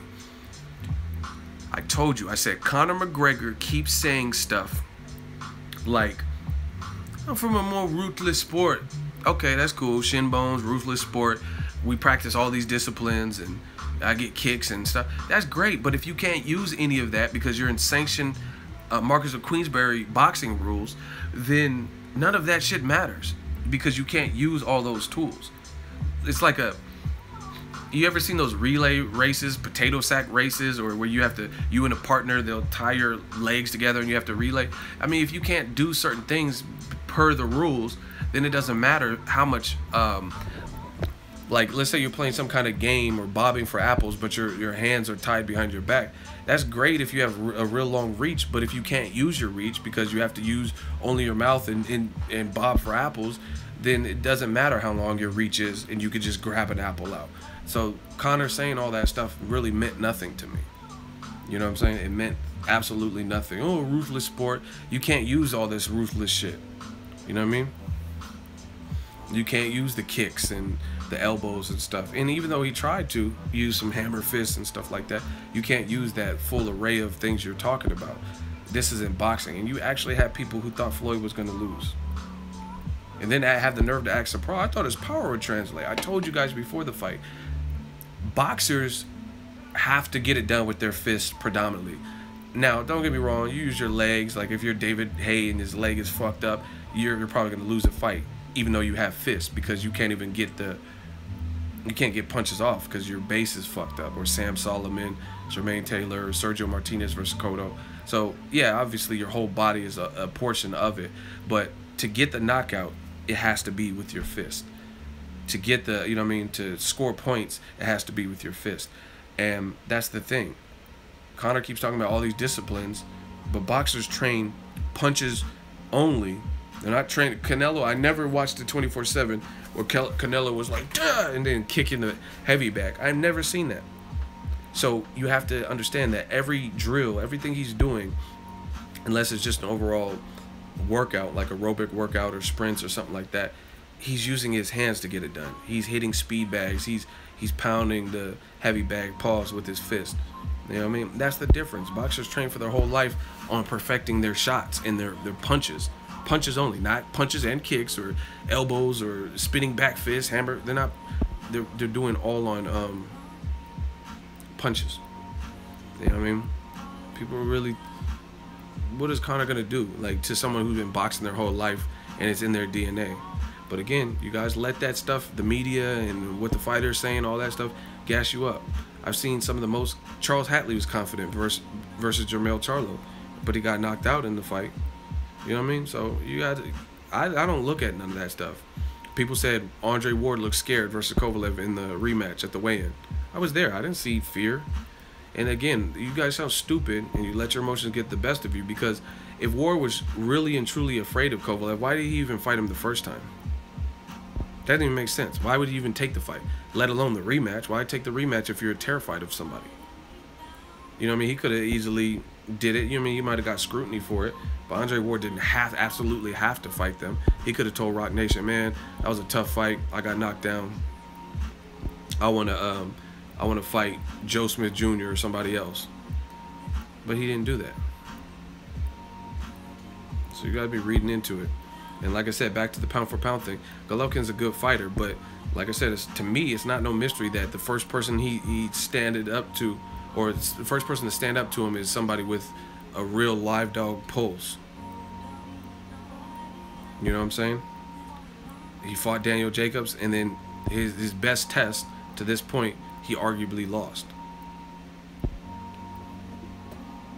You know what I mean? Canelo has a loss. I thought he lost a lot of too.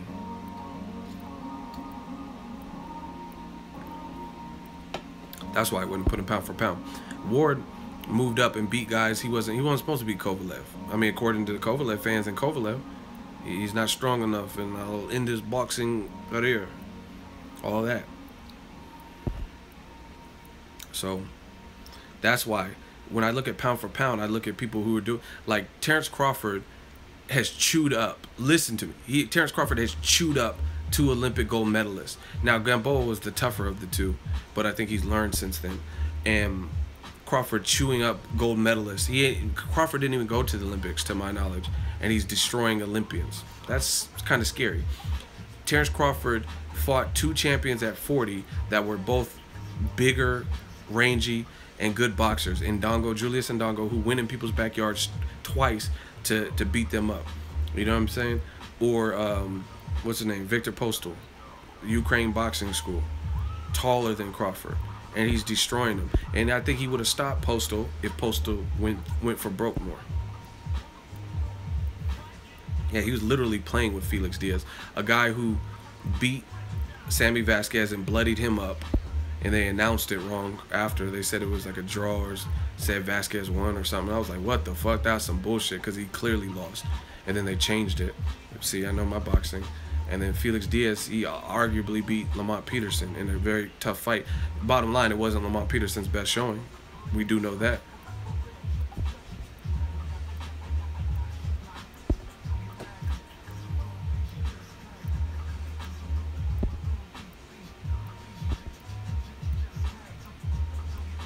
Felix Diaz gave more of a fight than Ndongo? Hell no. Ndongo was going for it. I was at the Ndongo fight. He was throwing some heat. It just he got caught with the shorter punches. We working, man. But to close this segment, HBO got to step it up. And I think they need to go back to if they want to stay in the boxing game. And I'm not saying it like I'm like on some mafia stuff, like, hey, if you want to be in the boxing game, you got to see me. I'm not talking like that. I'm just saying if they want to stay in the boxing game and to get back to ascend to the top, they have to start pleasing the fans. Make sure you guys hit the like button. I feel like we could be at right around 250, 275-ish based on the amount of time I've been on the live stream. Hit the like button, thumb it up. I just think HBO needs to go back to the basics. You know what I mean? Do a poll. Do whatever you have to. Use your resources when it comes to this boxing game. 2017 is lit. We as boxing fans know what we want.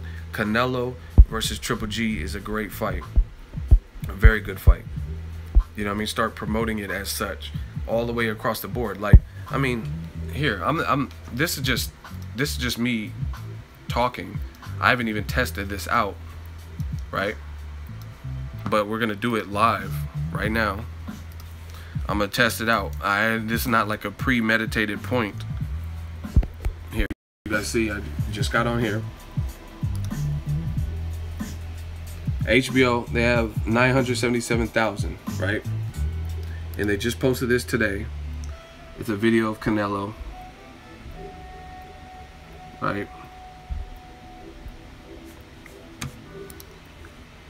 Cotto.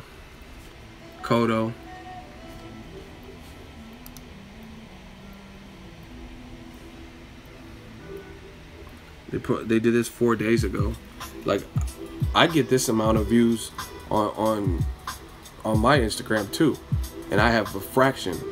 I have a fraction of the total subscribers as they do on their Instagram. 51,000. I get that. Not on every video, but you know what I mean? The greatest hit. Like, I just feel like they could do something. Yeah, I talked about the new episode.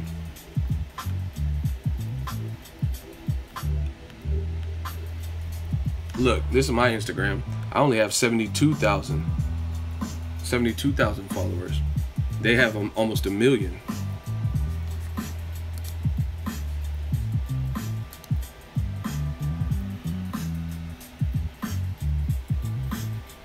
$9,000 views. 28,000 views. But I have a fraction of what they have. Do you guys get me? 28,000 views. Look, talking about the Nate Diaz shit, 139,000, and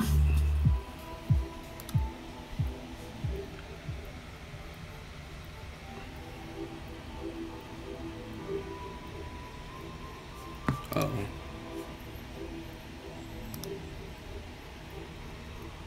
28,000. See, we working, man.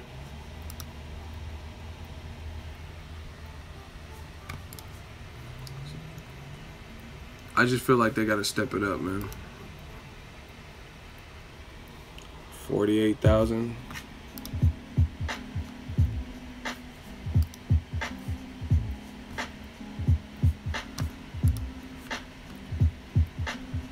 You gotta try new things. Shout out to this though.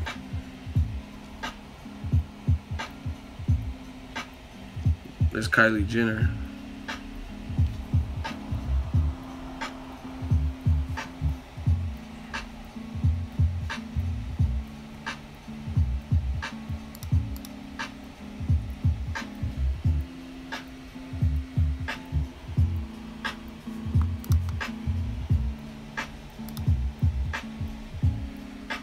Canelo looks diesel.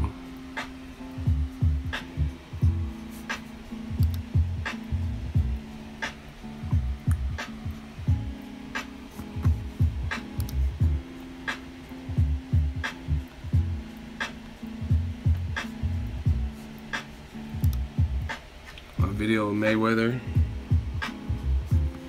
So I just feel like HBO, like, they gotta do something. Connor video, 44,000.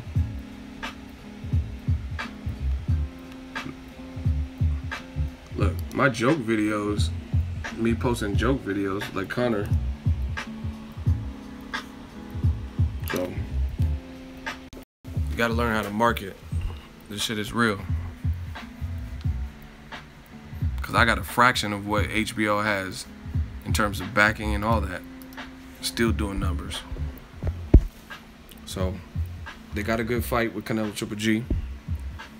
We gotta get it cracking. I mean, really make the fans vested in it. Non-stop. Golden Boy 2. It's not just on HBO. They gotta get the fans hungry for this shit. Make it compelling. And again, I'm not an advocate of being fake. I don't think Triple G needs to like trash talk like Conor McGregor, or Canelo has to try to be like Floyd or something. But if that's not what you have, like Broner versus Garcia, Broner did a great job of selling the fight because that's his personality.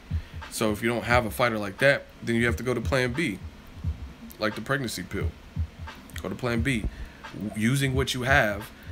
Two talented fighters, two skilled fighters, two good punchers, you know what I mean? Then you have to use what you have and work around it.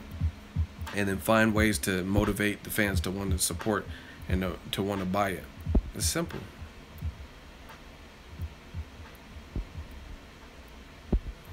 Shout out to Priceless. Do the Shmoney Dance. We got a $10 super chat because we are working. I'm kind of digging this live stream. I'm getting not just because of super chats, but that will help go to the mission.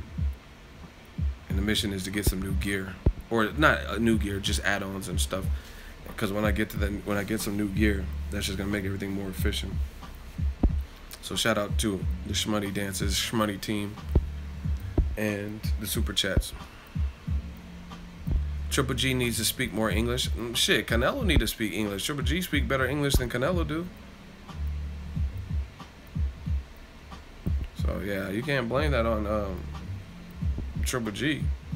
But like I said, you got two boxing personalities who aren't like over the top personalities, which is cool. Like I said, don't be fake. Andre Ward, I wouldn't say his Andre Ward, he speaks English though, so that's like clear English, and he's articulate.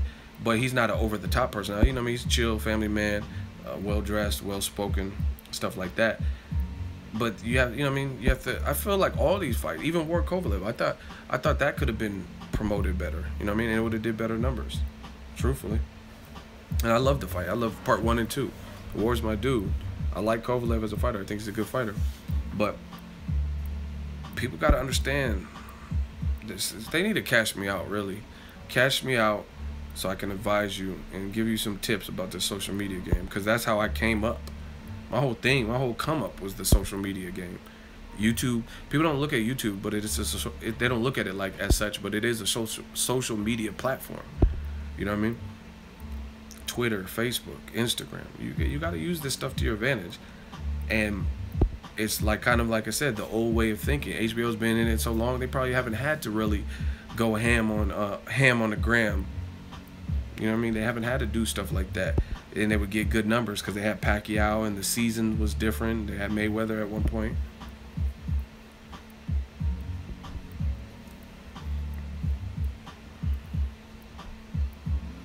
But May Mac,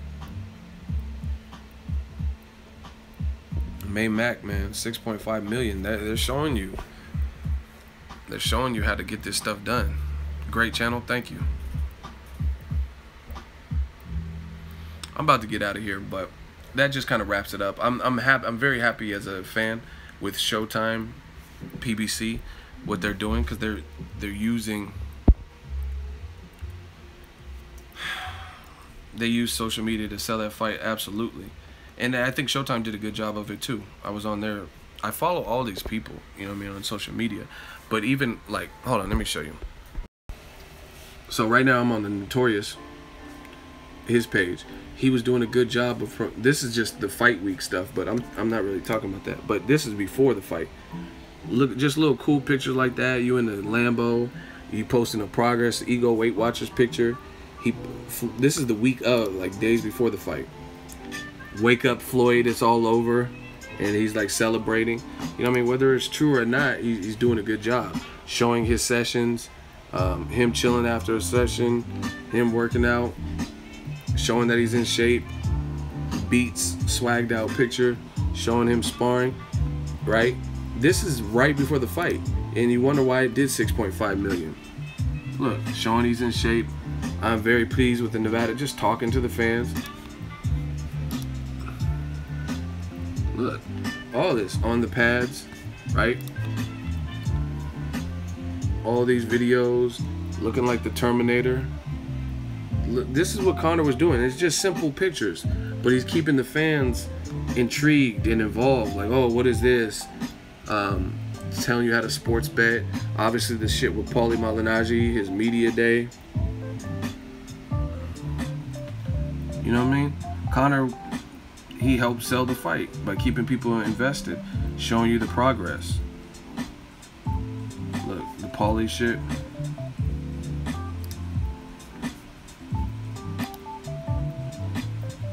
Right? This was all stuff leading up. This is all for the Mayweather fight. All of this stuff. I have not even stopped. Him doing burnouts and intense late night work. Right? This is how people get invested in it. Because you at least seen him training hard. Him sparring. Look. All of this. This is all Mayweather training shit. But that's what I'm saying. He did this with the UFC. You're like, oh, what's Conor up to?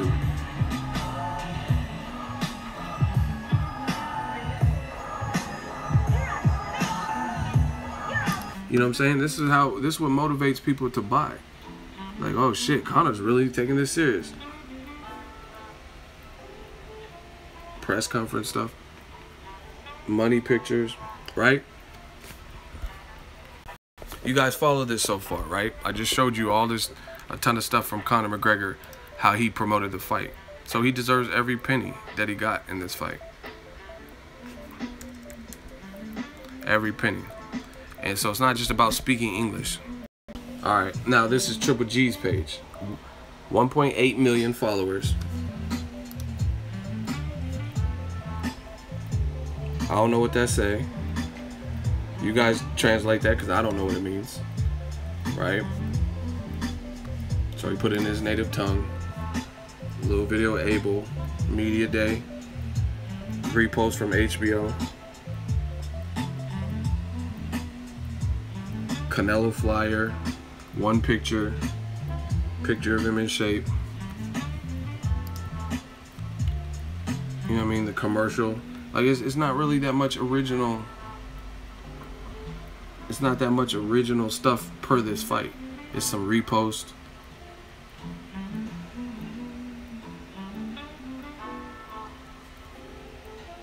So, you know what I mean? Just little, it's like basic stuff. It's not like, it doesn't seem as personable to me. You know what I'm saying? Like, it's not like, it doesn't even look like Golovkin's even doing this.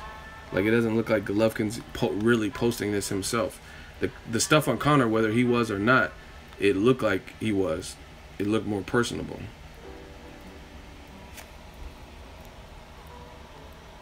And no.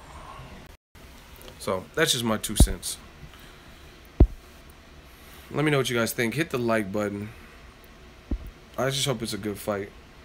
The undercard didn't look like crazy special, but I mean, I guess they did what they could do. I just hope the promotion improves.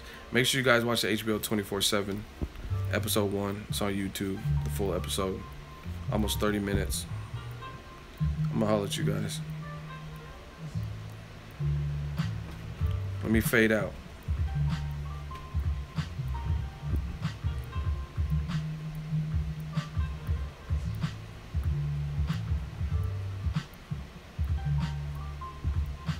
Triple G doesn't have anything to sell the fight other than highlights of him kicking ass.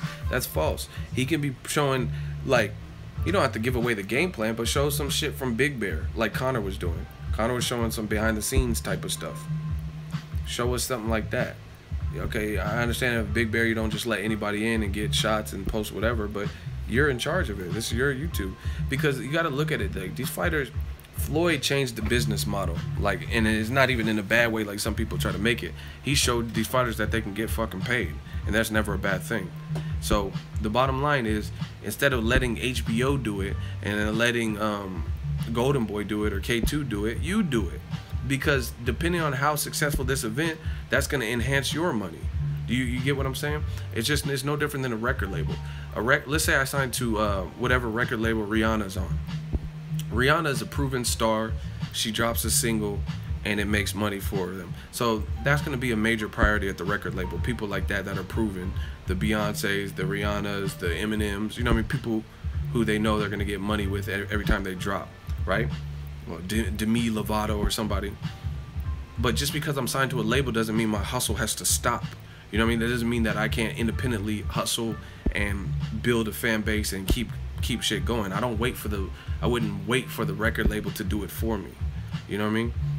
Don't just wait for HBO to put out 24/7. You can drop a couple videos. Just have your brother, Golovkin's brother, no, Max, his name is Max too. Have him film a quick 10 seconds of you sparring and landing a good shot and then upload it. Very easy to do. Easy stuff to do. And in this social media age, you've seen Golovkin has almost 2 million followers. People care about that. And out of the two, I think Canelo and his team have done a better job of it than Golovkin. You know what I mean? Like this is what I'm talking about. Little shit like this. I'm like, okay, what's Canelo up to? What's that hook looking like, Canelo? Okay, you got them uppies. Okay. See, now that makes you want to see the fight. Just drop little shit like that. That's what I'm saying.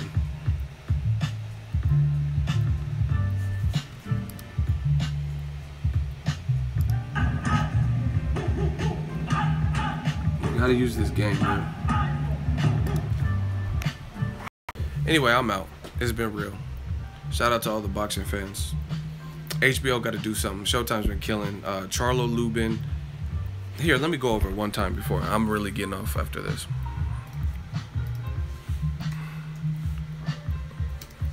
Just because I actually didn't really go over it. Just announced 154-pound title triple header. October 14th on Showtime. Edislandi Lara faces undefeated 2012 U.S. Olympian. So I believe Errol Spence was in that 2012 class. He's fighting against Terrell Gusha. He's undefeated. That's the main event. Then you have Jermell Charlo, who has a record of 29-0, 14 knockouts. He's facing Erickson the Hammer Lubin, who's 18-0 with 13 knockouts. Great fight. Great fight.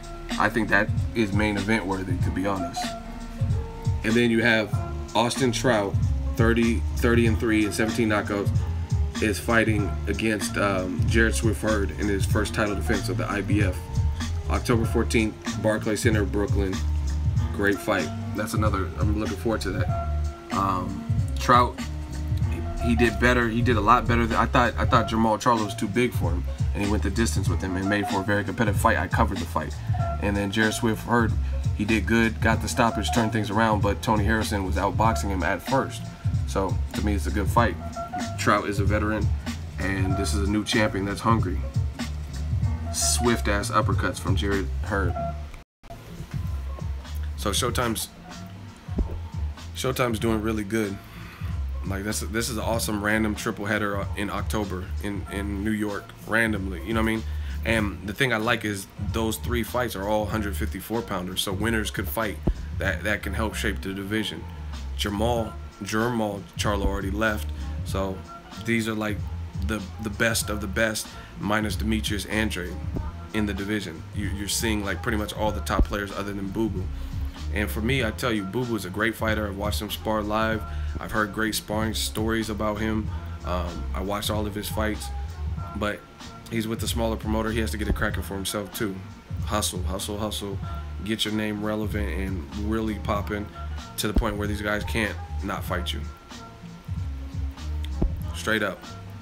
So Showtime again is doing triple header. Jared Swift-Hurd, Austin, no doubt Trout. This is a great fight. Jermell Charlo, Erickson Hammer Lubin. Some people say it's too premature. Some people say that right now he got what it takes. He got the power and he's a southpaw. Let's see what he can do to Charlo.